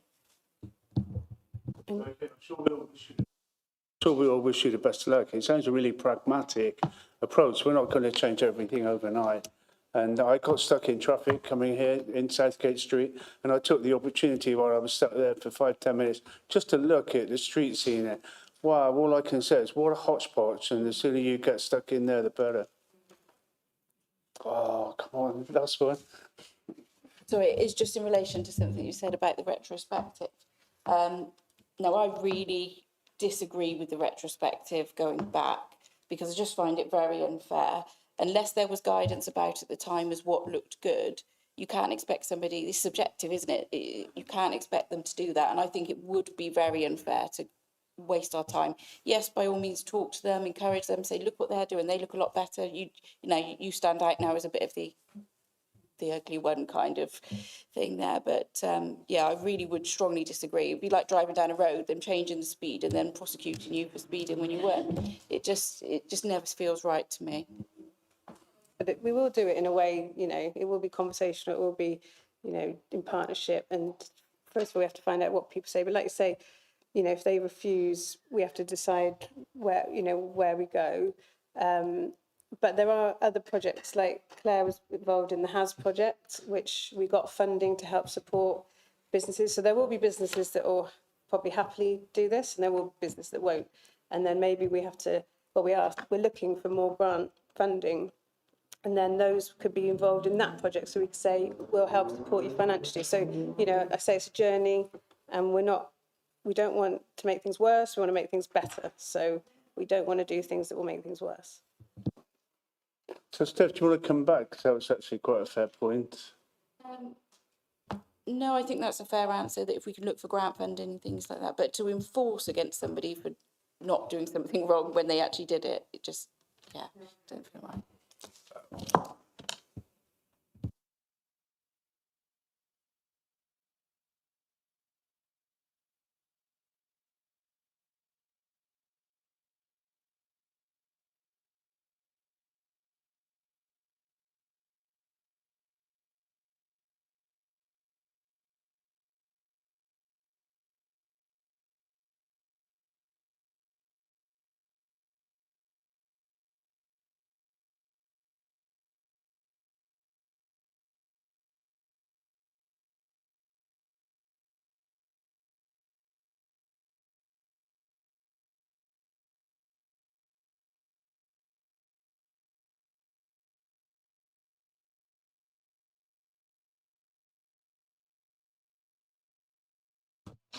I'm happy to do glyphosate first. Yeah. Thank you, Chair. I take it as read that everyone's seen the report and read it, but I will just give a very, very brief overview. This is a plan to reduce glyphosate use by Gloucester City Council in a managed, staged way. Glyphosate is a legal, widely used desiccant, which means it kills plants by getting into the roots, and it's used by many councils, and indeed it's widely used in UK agriculture. However, there have been some environmental concerns which have been expressed by the public and indeed some members in this chamber and in full council. And so we've decided that we have an ambition to reduce glyphosate use gradually within this council to get it to a level where we're not using it very frequently at all. But within that, we do want to reserve the right to use it for invasive species like giant hogweed or Japanese knotweed, for example. We want to maintain access, so we would obviously use it if we had to remove obstructions. And we will take the approach of having some trial areas and some control areas for glyphosate so that we can have a comparison made of how it works when we're using it and when we're not using it. And we start with the low-hanging fruit, if you like, of the city centre with the high footfall areas, see how it works there, where we don't expect much weed growth. It is a little bit of a culture shift. We have to start thinking more of weeds as plants. They are food for insects. It is contrary to our council's climate change aims if we are to eradicate plant life from all the streets in the city. So we have to see how it works in encouraging some plant growth in certain areas and see how that goes in terms of our climate change ambitions, which all councillors have signed up to. I hope that's helpful.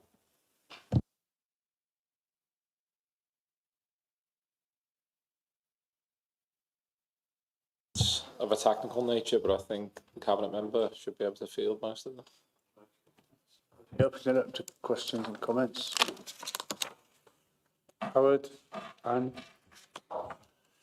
Yes, I'm not very au fait with this subject. I've tried to look it up, and I found there's differing opinions even among scientists. You know, and if we are going to phase it out, is there any way is there any alternative? And how long would it take to phase this out and bring something else in? So one of the things we've done is we have purchased the weed ripping machine. We've used the first one last year and it was very successful.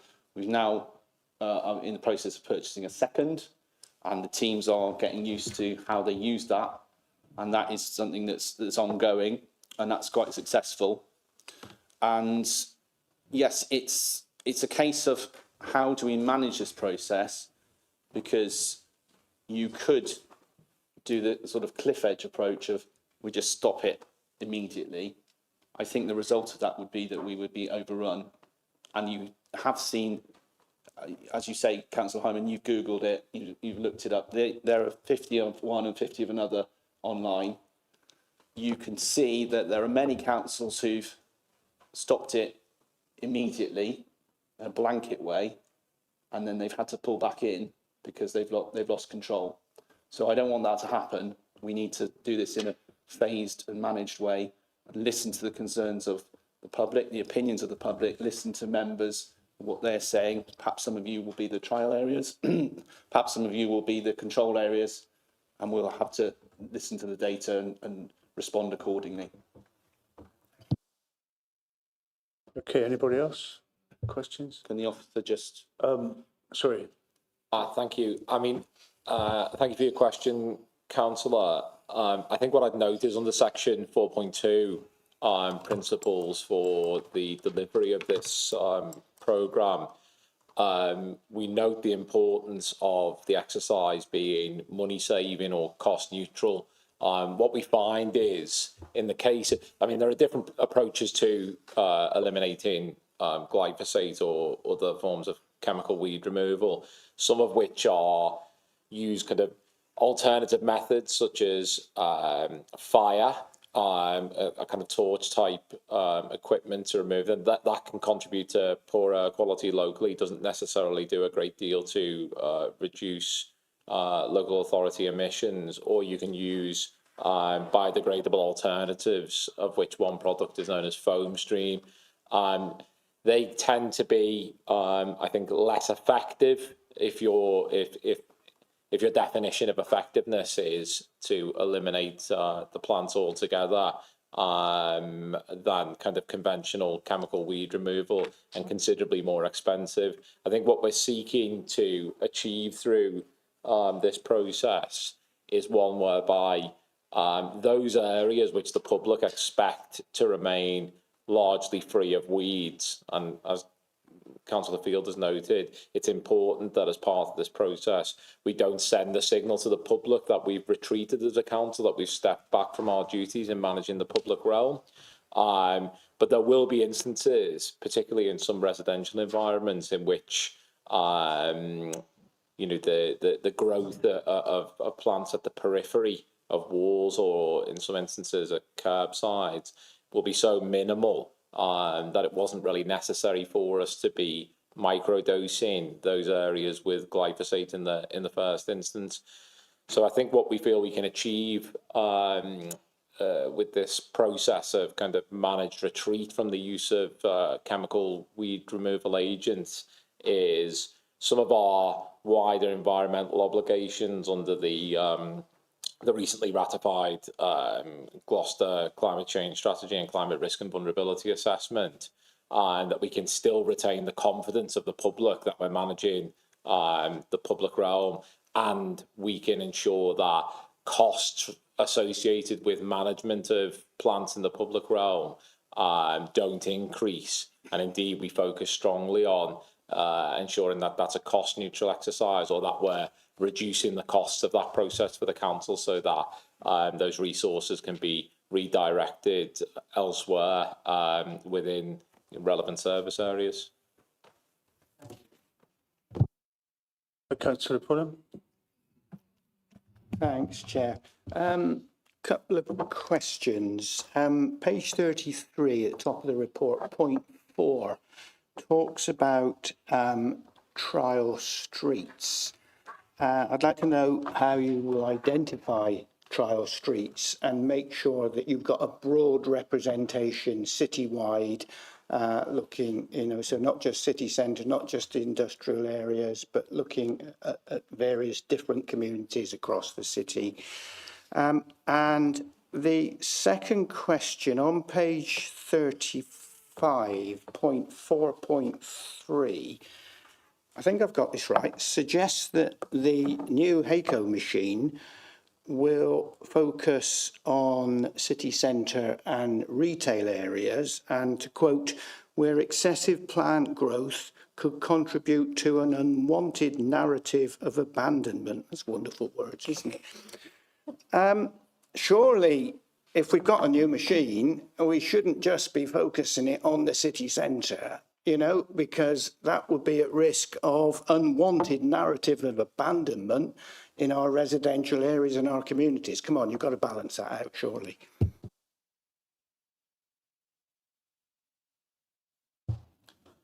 Okay, so I think it would be fair to say that although the council has recently invested in a second HACO machine, the roadways of Gloucester would be far too numerous to expect the 2 HACO machines to remove any kind of plants that had grown in the public realm as a result of us no longer spraying those environments. And so there's been a process of prioritisation whereby the town centre, which will have the highest levels of average footfall, and which is in many ways the shop front of Gloucester, is maintained in such a way that people understand that as a council we've not just decided to stop doing our job.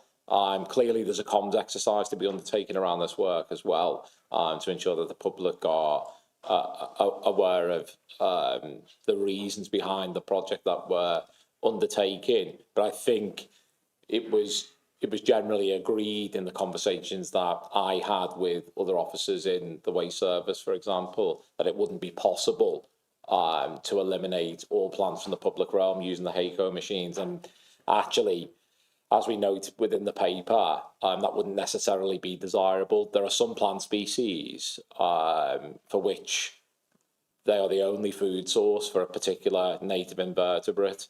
And there will be some instances in which it would be desirable to allow those plant species to thrive in the public realm on the proviso that they didn't present obstructions to people with visual impairments or people with mobility issues. But I think that we have attempted to strike an appropriate balance between the places that require intensive maintainment in the public realm and the places that require a less hands-on approach. Of course, this is an experimental process, and what we seek to do is, or what we sought to do is to put in place guidelines that allow us to deliver the programme in such a way as to avoid termination shocks. I think Councillor Field has noted that there have been many instances in the local authority areas where a local authority has stepped back, Brighton, for example, and then subsequently, under pressure from a public that has been quite shocked at the level of growth in the public realm, as then needed to retreat on the policy. I think it's our aim as officers that we don't do that, and therefore, we've got a managed approach to this. It may be that as part of the first year, that the pilots that we undertake, it may be that we have to revisit some of these issues. This is an experimental process. Can I guarantee we'll absolutely get everything right? No, but that's why we've put in place those guidelines to ensure that long-term public acceptance is kind of baked into the work that we're undertaking. As regards the trial areas, on the proviso of ratification of this paper by Cabinet, I will then subsequently reach out, and indeed maybe the Cabinet member will reach out to ward members to request people to come forward to offer streets within their wards. So I think obviously there'll be a mix of opinions around the overall approach, and some councillors will inevitably be more enthusiastic than others, and I would expect that they would come forward and offer their streets for trial areas. But I think it's important for us to approach this in an experimental way, and as part of that experiment we need trial streets where we step back that little bit, but we also need control streets where we intensively manage plant growth, and then subsequent to that, myself and other officers will speak to the public who live in those areas to gauge attitudes towards the change in policy and to see whether or not we need to change direction in future. Sure, thanks for that. And I'm sure in Moorland we can, my ward, offer places in terms of trial streets. Just going back to the HACO machine, I mean, yeah, of course we want the city centre to look nice, and we want to welcome visitors, and we want to be proud of our city centre. We also want to be very proud of the streets that we live in, and we don't want those covered in weeds. Thank you. Okay, I'm not sure who's next, so I'm going to have a go. From memory, looking at my colleagues to help me, this is the issue that we discussed in Scrutiny a while before, wasn't it, when we were looking at the budget? And at that budget meeting, we were told that there was an increasing number of local authorities who were just biting the bullet and banning this herbicide, this chemical. And I wondered if, Sebastian, you looked into that and were able to update us on where other authorities are in using or not using this chemical. That's my first question. My next question is, under the resolve, council officers conduct a review of Gloucester City Council's district-wide glyphosate use as part of a glyphosate reduction programme in year one, and the year one work schedule of the forthcoming Gloucester Urban Greening Strategy. I'm not sure I've heard of the Gloucester Greening Strategy. I've been asleep. Don't tell me it's one of our massive programmes going forward. But why do you have to have a review about its use. Surely you just work out where it's being dished out, and that gives you that answer, doesn't it? I don't understand what's being sought here, and I can't see how long this whole programme is scheduled to take. So sorry, a bit of a jumble of the questions there, but I couldn't find the answers in the report. How long is it going to take? What work have you been done? What work has been done to look at the authorities who are banning this chemical? And to understand how much we use, surely you've just got to work out how much we bought and which streets we bunked it in. Putting it pretty simply. Thanks, Chair. So we, yes, I did look at the other authorities. It's fair to say that some of authorities that were mentioned in that meeting that you referred to were actually ones that subsequently pulled out of reducing glyphosate, 100%. So the danger of the cliff edge reduction, I stopped using it entirely immediately, is often those councils are overrun with weeds. So the officer to my right was at Hackney Council as a councillor, and as the cabinet member, he implemented the UK's first glyphosate reduction strategy. But then a neighbouring council, I think Lambeth, if that's right, John, actually subsequently pulled out of a glyphosate elimination strategy. They had to bring it back in. We know of councils like Brighton, which is, you'd think would be a very green, ecological conscious council. They pulled back into using some glyphosate. So did Cheltenham Borough Council. So we have to manage it in a careful way. It's not a case of simply saying, well, how much should we use? Let's just stop it all. We have to reduce it gradually over time. The ambition is to get it to the stage where we're not using very much at all. And I think one council was using, in the end, 0.5 litre a year.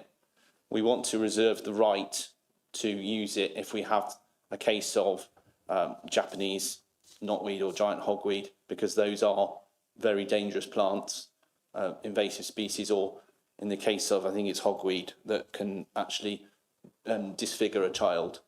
If they get it on their skin, it makes their skin permanently susceptible to UV radiation. So we have to reserve the right to use it, but we're talking in much smaller quantities than we currently do. Just on the issue of the review and the necessity of the review, Gloucester City Council, like most of the local authorities, when it's undertaken weed management in the past, it's employed contractors, specialist contractors to do so.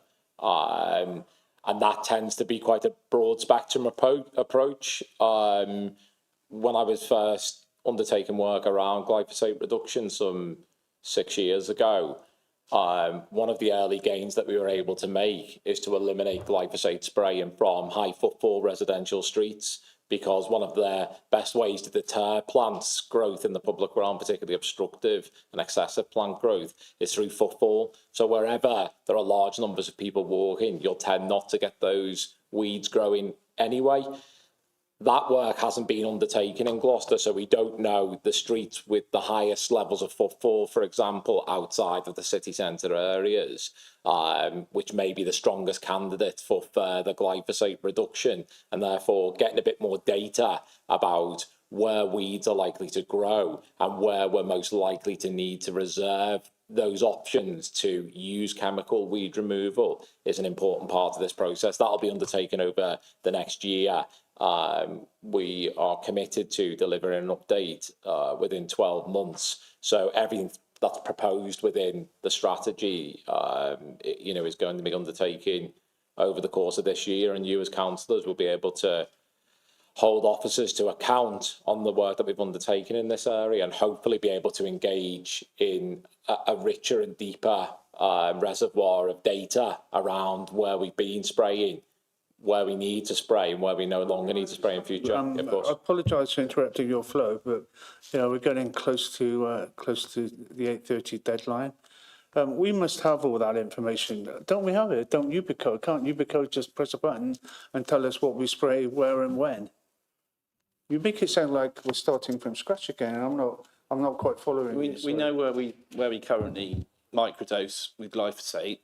We know all the streets that we do, but this is talking about having trial areas and control areas where we would reduce the use of it. So it's a reduction from where we are currently, which is already a reduction in 50% terms from 2023 into 2024. I'm so conscious of time, but I think there are a lot of important issues here, and I'm not really at the moment convinced.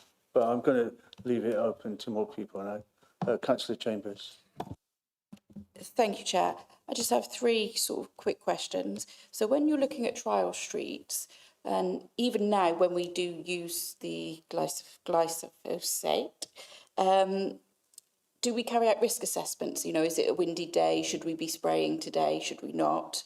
Are there water courses nearby, etc.? Do we do anything like that? And is that something we could look at when we're looking at trial streets? So when we are doing it, we're finding the streets that would be damaged more by use of glyphosate. Can't say it. Thank you very much. Yes, the reason the weed spraying schedule faltered last year was because of the unusually high amount of rain we had, rainfall, and glyphosate is completely ineffective if you microdose it during wet weather, because you apply it and then it washes away. And it was not only was it ineffective, but it was also wasting council money.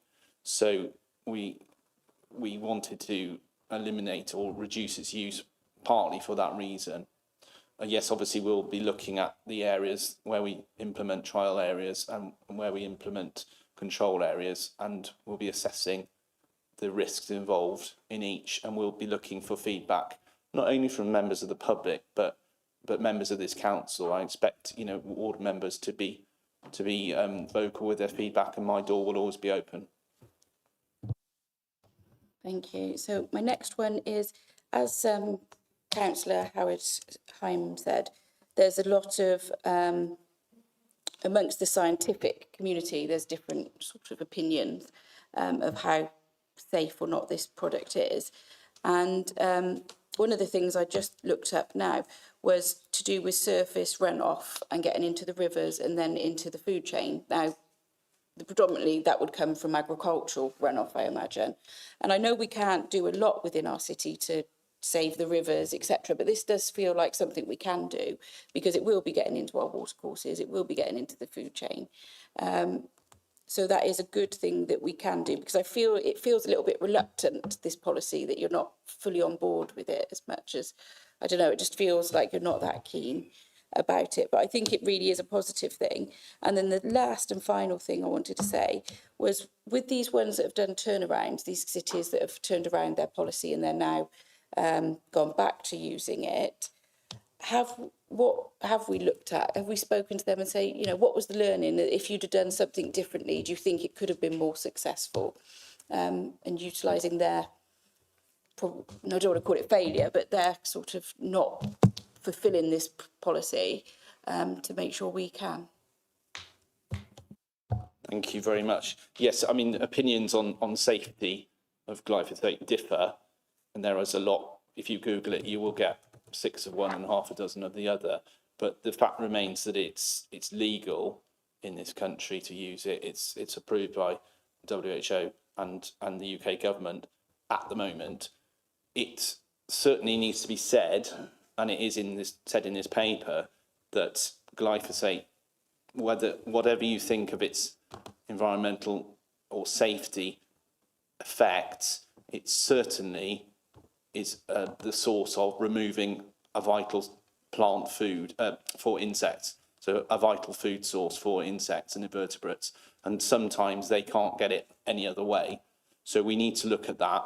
And yes, I take your point about agriculture. You know, that is the sort of much larger user of glyphosate as a desiccant. You know, it's literally on an agricultural scale.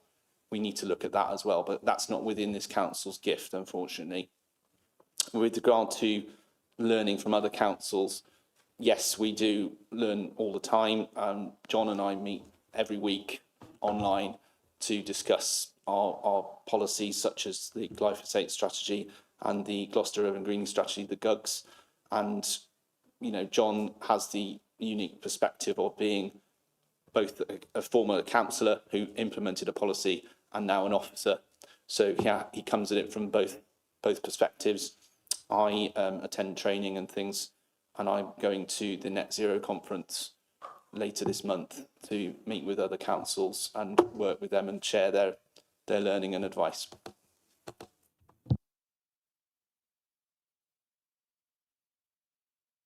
Yeah, very quickly. I'm sort of torn on this. Yeah, I'm very anti spraying stuff around that's going to hurt bugs and bees and pets and things like that. However, in Moorland, and I'm sure it's a similar story in Barton and Treadworth and Kingsholm and many other areas, especially the older areas of Gloucester, weeds are a real issue, really big issue.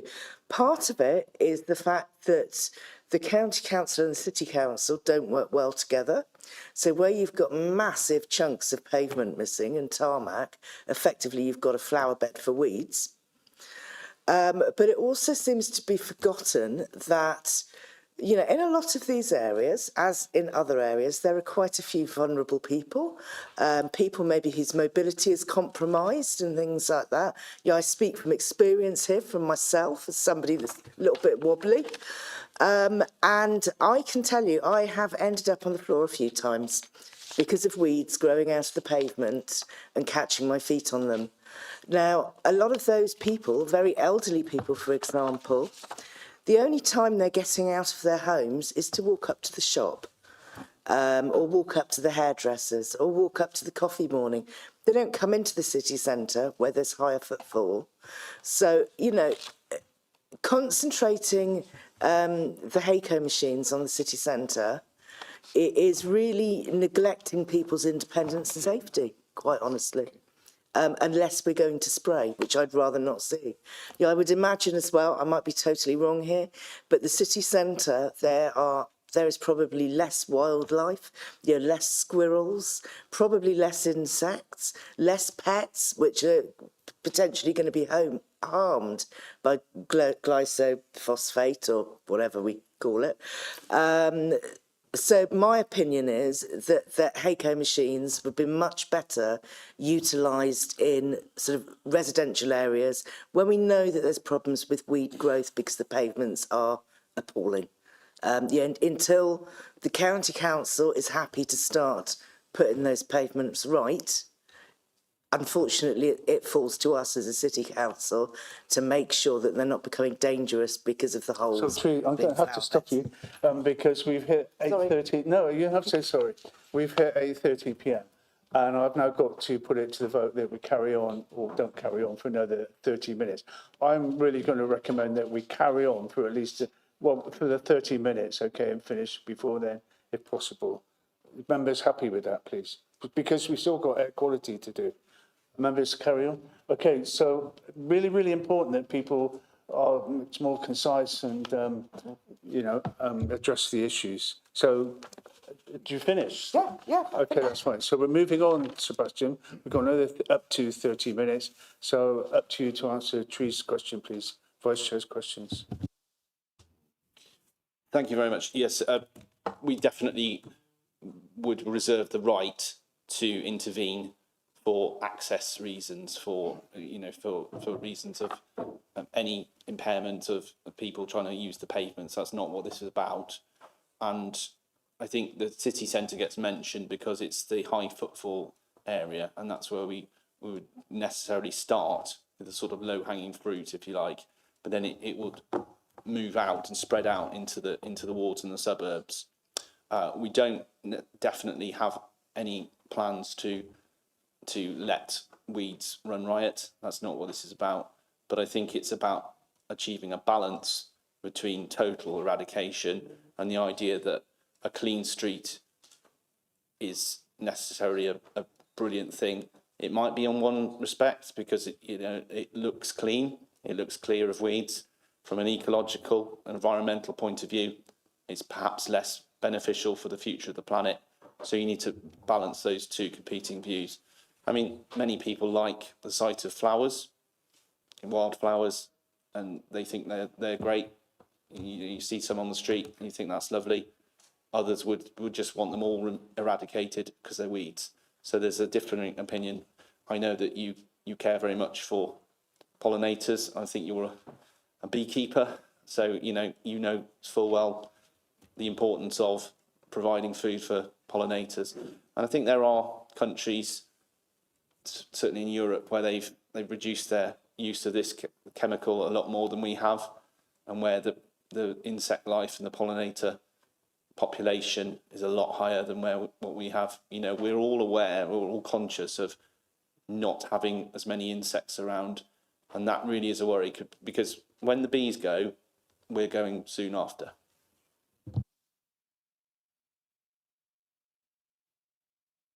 Yes. Sorry, Anne, I apologise. Sorry. Thank you, Chair. Could you just clarify, because these are very, very powerful chemicals, and I'd imagine the teams are using them at the strength that I, as a member of the public, can't have access to. Can you talk through sort of some of the training that operatives have so that they can use these chemicals safely and effectively? Yeah, so if you look at 4.2, it refers to the safety of workers. The council, when Yubico operatives do use it, they obviously wear full hazmat suits and they are protected from it. It's also fair to say we use the term spraying sometimes, and actually it's better to call it microdosing, because you microdose it on the plants that you wish to remove, and it's done in a targeted, limited way. It's a matter of opinion on the safety of glyphosate, but it's widely judged not to be harmful to humans. You'd have to ingest a considerable quantity to have any ill effects. That being said, this is why we want to reduce it and eventually eliminate it more or less permanently. Picking up on Councillor Chambers' point, the way that you're applying it will reduce the risk to watercourses, it will reduce the risk to sort of cross-contamination and for these powerful chemicals to cause unintended consequences. I think I just emphasize on your question about formulations and concentrations. The concentration used by operatives and local authorities is exactly the same as you'll find in your local garden centre, and Roundup, which you'll have heard of before, is the same glyphosate formulation. It's a kind of salt-based desiccant, essentially, with binding agents that stick it to the leaves of the plants. Obviously, safety is paramount when using chemicals of any kind, and we've noted under section 4.2 the regulations, the cost regulations under which operatives operate. As regards avoidance of cascading and exposure in the wider kind of biosphere of this material, of course, we're undertaking a process here whereby over time we will continually reduce the amount that we use, but the amount that we use as local authorities is infinitesimal by comparison with agriculture. It's so low, in fact, that it would be difficult for us to in any way measure the impact on watercourses or the wider environment. But of course, underpinning this process is the precautionary principle, and what we want to seek to do is, wherever possible, to reduce the potential for environmental harm, hence the managed reduction process. Thank you. I'm really pleased to see this report. I think it's flexible, it's pragmatic, it gives you the opportunity to respond to the unknown. You don't know how this is going to work, and so you can shift as you need to get the job done, which is what we need for our residents. But also you've got that aspiration of trying to reduce down the chemicals, which, as you said, is precautionary and ideal. The one comment that I would make about the report is that there is a beautiful level of poetic language, and the poetry of the language does get in the way of clarity and brevity of communication. And so it would be very nice to have slightly more succinct and clear language, because again, this is something that is for all of us, this is for everybody. But overall, it's a very good report, it's very detailed, but it would be nice if it was communicated slightly more clearly.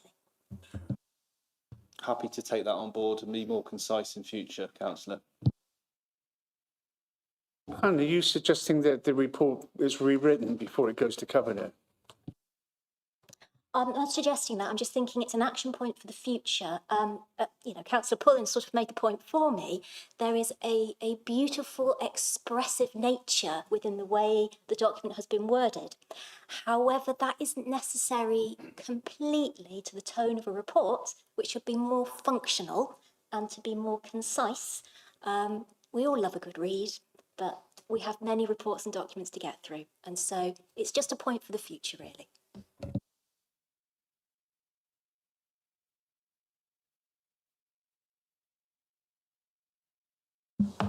I'm just thinking there must be areas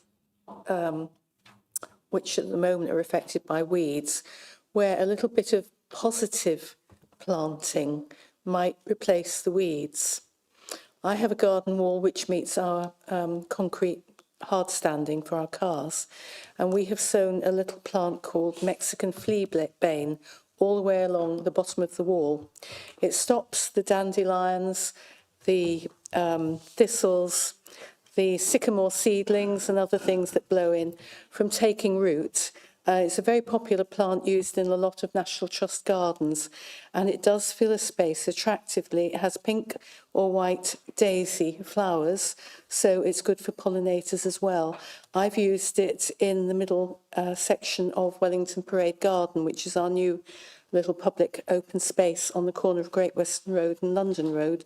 So I'm thinking there may be places where we can introduce little plants like this, which are quite easy to control. They fill a space and they will exclude anything more malign. Thank you. Please, looking around the room.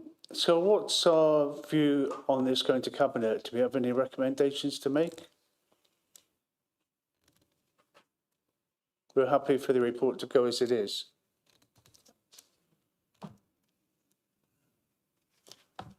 Okay. Let's move on. Anything else you want to say on the report? I think you've both spoken to it, at the end. With 2 sentences, come back to Angela, Councillor Conda. Thank you very much for that. It would be worth saying here that the glyphosate reduction strategy is kind of the little sister of the Gloucester Urban Greening Strategy, which is coming to Cabinet next week. And that has it talks about a lot of the things you've just mentioned about positive planting, about trees, about rainwater gardens, about finding patches in our city to plant plants and hedges and trees even. So it sort of goes hand in glove with that. And I commend that to you as well. So for my own part, I will support it going through to Cabinet, but I wish there'd be more information on the links, as alleged in the United States, links to cancer.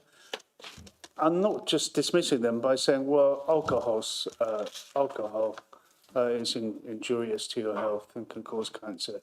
I thought that was a rather different comment with respect.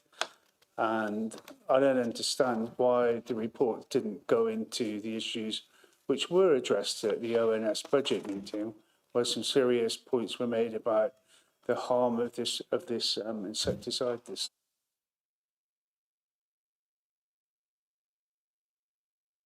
More examples of the authorities which have withdrawn use of this chemical as of where are we now? June 2025. An up-to-date list of that might have been helpful. And I'll stop there because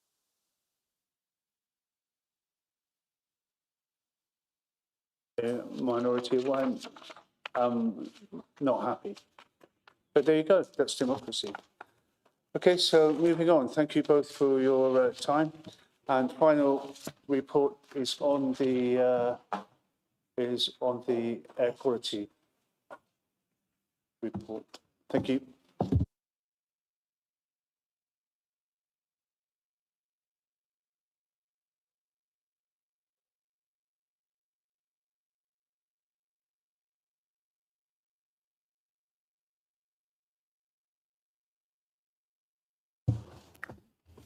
Thank you, Chair. So this is a good news story. This is to update the committee and then Cabinet following the recent consultation on our draft air quality action plan and make recommendations for next steps. And it's also to seek the committee's approval and then Cabinet approval to revoke the air quality management areas, or AQMAs, and the smoke control areas as directed by DEFRA. And we want to look at revoking the AQMAs that we currently have in the city because the air quality has consistently improved and fallen below the guidelines for air quality for a number of reasons. That's happened primarily due to engine efficiencies. And then also to develop a wider air quality strategy, which would allow us to look at the wider issues of air quality in the city, not just focus on these AQMAs and the nitrous oxide emissions from vehicles. I hope that's helpful.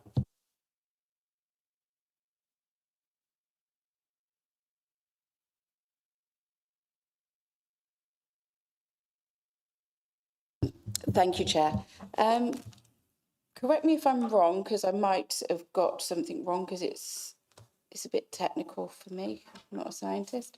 But, so this says we're going to remove these AQMAs because it's consistently not breached, so it's been okay.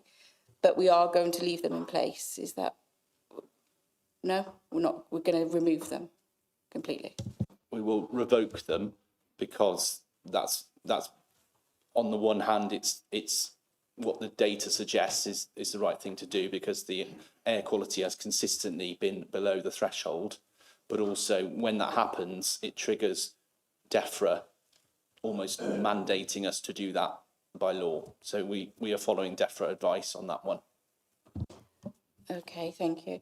So it's good that the statistics, I know there was some query over that. So the only point that I made after the last meeting is some of the information that you directed us to on the internet. It would have been good if that had come in the report. Even if it was a big report, we could have had the choice, so we could have understood the data a little bit better. But I've looked at the consultation. It said there was something, was it 37 or something responses for the consultation?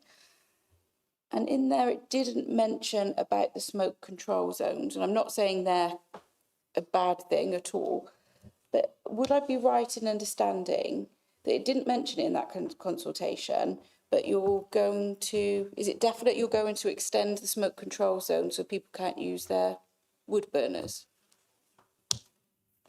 So the final questions of the survey did ask specifically regarding the smoke control zones, whether people are interested in extending it, if they are aware of what the smoke control. So the smoke control, as we have said before, was set out in the 1960s, so quite a long time ago when the first legislation came about. What we are looking at is DEFRA has now asked us to consider in detail whether it's effective. Do we need to look at extending it? So this survey is sort of a precursor to looking more detail into how we will look at, do we want to extend the smoke control zone across the entire city? And it's about particulate emissions from wood burning stoves mostly. So, or people with fireplaces in their houses. It only deals with emissions that come out of chimneys. So not bonfires in that light, just to clarify that. So it would, like the other issues as well, require further detailed study into whether or not we can do that, and then a further public consultation as to the acceptance of what we would want to recommend based on what the information tells us. Doing it, you're going to explain to the public and advertise that as, rather than, oh, this is just an air quality thing, explain to them what that would mean, because people will be out buying wood burners and it's going to get to a cold winter. And I agree it can, you know, affect people's health and whatever, but for some people, you know, particularly my house as well, have open fires, and actually sometimes that's the only way we can add that extra bit of heat in the winter to not make it unbearable, because it's a historic building, that there really is no other way of getting that instant heat. So I think there'd be lots of people in those sort of situations. So just when it is consulted on, just advertise it really well. Just to answer that bit in terms of the type of fuels and the type of homes, that we will consider that as well. So there is advice currently already from DEFRA as to the appropriate fuels to use. but that will be part of the work that we'll be doing as well. We are taking into consideration people with energy deficiencies and different ways of heating their homes to consider all players together. The key point is that we use the right type of fuel so that we reduce the total amount of emissions overall. Thank you. Anybody else? So it's good news, isn't it? It's good news that you're able to. So, Mr. Okay. Thank you for alerting me. I've missed two people. I'm going to let you go first, Anne. Thank you, Chair. It's really nice to see this report. It's really good that the air quality is improving. By removing, deregulating, however the technical term, this area of work, will it free up the teams to spend more time on finding sources of air pollution that aren't related to the internal combustion engine and aren't related to wood-burning stoves? I'm particularly thinking of, PM10, PM2.5, PM10, PM2.5 that's in the atmosphere. Thank you very much. So we have the AQMAs, the air quality management areas at the moment, and they are primarily focused on air quality and the pollution which comes from vehicles, so nitrous oxide, NO2, and then associated with that, the sort of brake pads and associated wear and tear on vehicles, and that getting into the atmosphere. If we revoke the AQMAs, which is what we've been mandated to do by DEFRA, we are then empowered to develop a strategy rather than an action plan. The strategy is a wider looking document which will allow us to look at air quality in the general rather than in the specific. At the moment, we are the reporting authority, so we report on air pollution in these AQMAs, but we don't have as much influence where we are not the acting authority. So mainly the county council as the highways authority and things like that. So they can deal with traffic management, they can deal with vehicles, and they can deal with cycle paths and all those things which will contribute to air quality, but not that we have a direct influence on. So the answer is yes, we can look at more things with this. And I believe that we also have something coming in that will allow us to monitor PM2.5 and PM10 emissions. If I may, thank you. Some of the documents I've looked at, all local authorities have a duty since 2016 to do what they can within the things they have power to regulate to improve air quality and particularly reduce the levels of particulate matter. So it's really lovely to see in this document that it's really clear that currently there are no safe levels, and I'd be very keen to take you out as the cabinet member for this, to have a look at some issues that are present within my ward, which are areas of concern for local residents. So thank you. This is really good to see. Thank you. Very happy to do that, councillor, and indeed any other members who'd like to extend that invitation. Anybody else? Oh, wow. So Stephanie Chambers and Terry Pullen.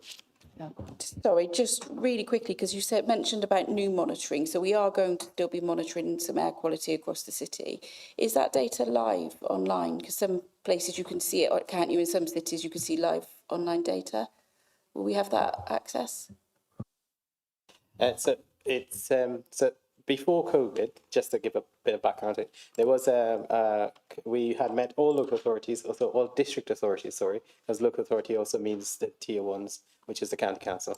So we met together to create a database where we could provide at least monthly information on that. Currently, that hasn't been able to be materialised. That is led by the county council. So they will be the ones who will be leading on providing this data live.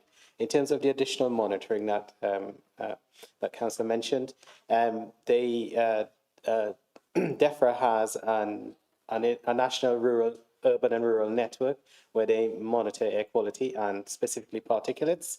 So they are setting up a monitor currently in the city, and it is currently being commissioned. So it's already operational and it's being tested. Once that data is available, it will become live on the UK air pollution website. So you'll then be able to look at the live feed for particulates in the city. So that will be available as soon as they have ensured that the equipment is working properly. It's brand new stuff, it's just been installed and being commissioned. Can I just ask, Chair, if notified once you know that that's up and running? So it would be, And once the data is available online, I will let the council know. Thank you very much. Thank you. And I will just talk about, because one of my colleagues that isn't here this evening, he was quite keen on seeing signs up on Barter Street about idling, vehicles idling. Has that been done, or is it likely to be done, or is that a county issue?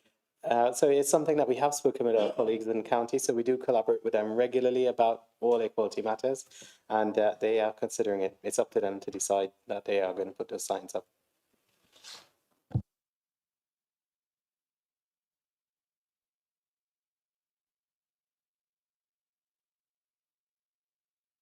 Thanks, Chair.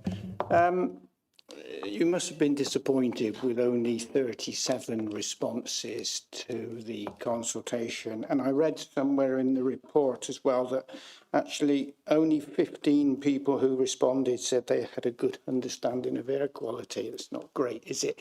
Which raises the question about how the consultation took place. Was it online? Did we speak to people in person? And really importantly, did we target specific areas like Barton, like Priory Road and like Painswick Road, where the air quality management areas were in place? Thank you, Councillor. So that's a very good question. So we did, we ran the consultation just as we did another consultation on customer services, which had a huge amount of interest and responses. And we did use exactly the same platform and method of contacting people through social media by directing questions to especially the air quality management areas. These are the responses we've gotten. We had no control over how many people came back to us. I do recognise it's a very complex area, and it sometimes is, well, it's most times it's beyond people's understanding as to what the data mean, and it needs explanation. So it might have been, we could only assume that people were felt it was too complex for them to respond directly, but we did get some responses, and we're grateful for what we received. What we will do is that the further pieces. I do apologise for interrupting. We've just got 7 minutes left and other people want to speak. I'll be quick. It's about a consultation. Because we're going to have detailed assessments going further, there will be more consultations in future. So it's not the end of consultation. Okay, I hope somebody does want to speak, having just done that. So I was starting to say, before I realised I should have taken first, that I was one of the 37 who took the trouble to reply to the questionnaire. And I don't live anywhere near these air quality management areas. And I just wondered if you got a feel for which areas the people, the other 36, actually lived in and what their connection was. I found the questionnaire, by the way, whilst I was looking for something else on the City Council's website, and it didn't really hit me in the face, but I stumbled across it and then I filled it in. And speaking as somebody who's lost most of his right lung to lung cancer, anything that we can do to improve air quality, whether it's in the inner area, the outer area, the better. And because of that, I got it very quickly, having read your report again, requesting that whatever equipment is now redundant, it's moved into my ward, where we back up for a long, long way to the M5. And quite often you look at the traffic, you know, you hear it on the radio, the TV, you know, traffic is stationary between junctions 10 and 12, and it's all at the end of my road. So, Cupty, you have my email. You said you'd look at it and hope to do it soon. Well, no pressure, but we'll come back on that because it is important. And on the question of the consultation in the 37, how do we ensure, and I think we raised this when we looked at this about a year ago, how do we ensure, or try to ensure as a City Council, that the people who are responding are relevant and connected to the city as opposed to somebody who lives, you know, maybe in Stroud or Cheltenham? I can't remember if I had to put my postcode in. Sorry, I spoke too much. Oh, be quiet. So certainly at the end of the survey, it does ask you to identify what your link is with the city, whether you live locally, whether you work locally, whether you study in the city, whether you attend school, and if you live in the city and if you live outside the city. So it is part of the survey. So we have captured that data, but it's not, we wouldn't publish it because it's personal information. So can I begin to wrap the meeting up? I don't apologise to you. I don't apologise to the committee for the fact that we've got on to 9 o'clock. We had 3 weighty items, and I was determined, as I always am, to give everybody who wants to speak the ability to speak and sometimes put 2, 3, 4 questions. I don't see any benefit in coming to these meetings just to keep, turning people's mics off. So I'd just like to thank all of the elected members for staying the course and for treating each of those 3 or 4 reports very seriously. And Gupti, congratulations to your team in doing the right amount of work to bring us out of these quality management areas. If you can share our thanks and mine as chair with your team, I really think they deserve to be aware that we've discussed it, and we really welcome the improvement that that's going to make to lots of people's lives, and more importantly, not just their lives, their entire health system as well. Okay, so on that positive note, I hope, with no controversy, the leader's gone, so I can't be saying anything that's going to annoy him, so he's left a while ago. So safe journeys home, and I'm not sure, monitoring officer, what you thought of the meeting. Look forward to some feedback. You've made copious notes, so I look forward to getting up to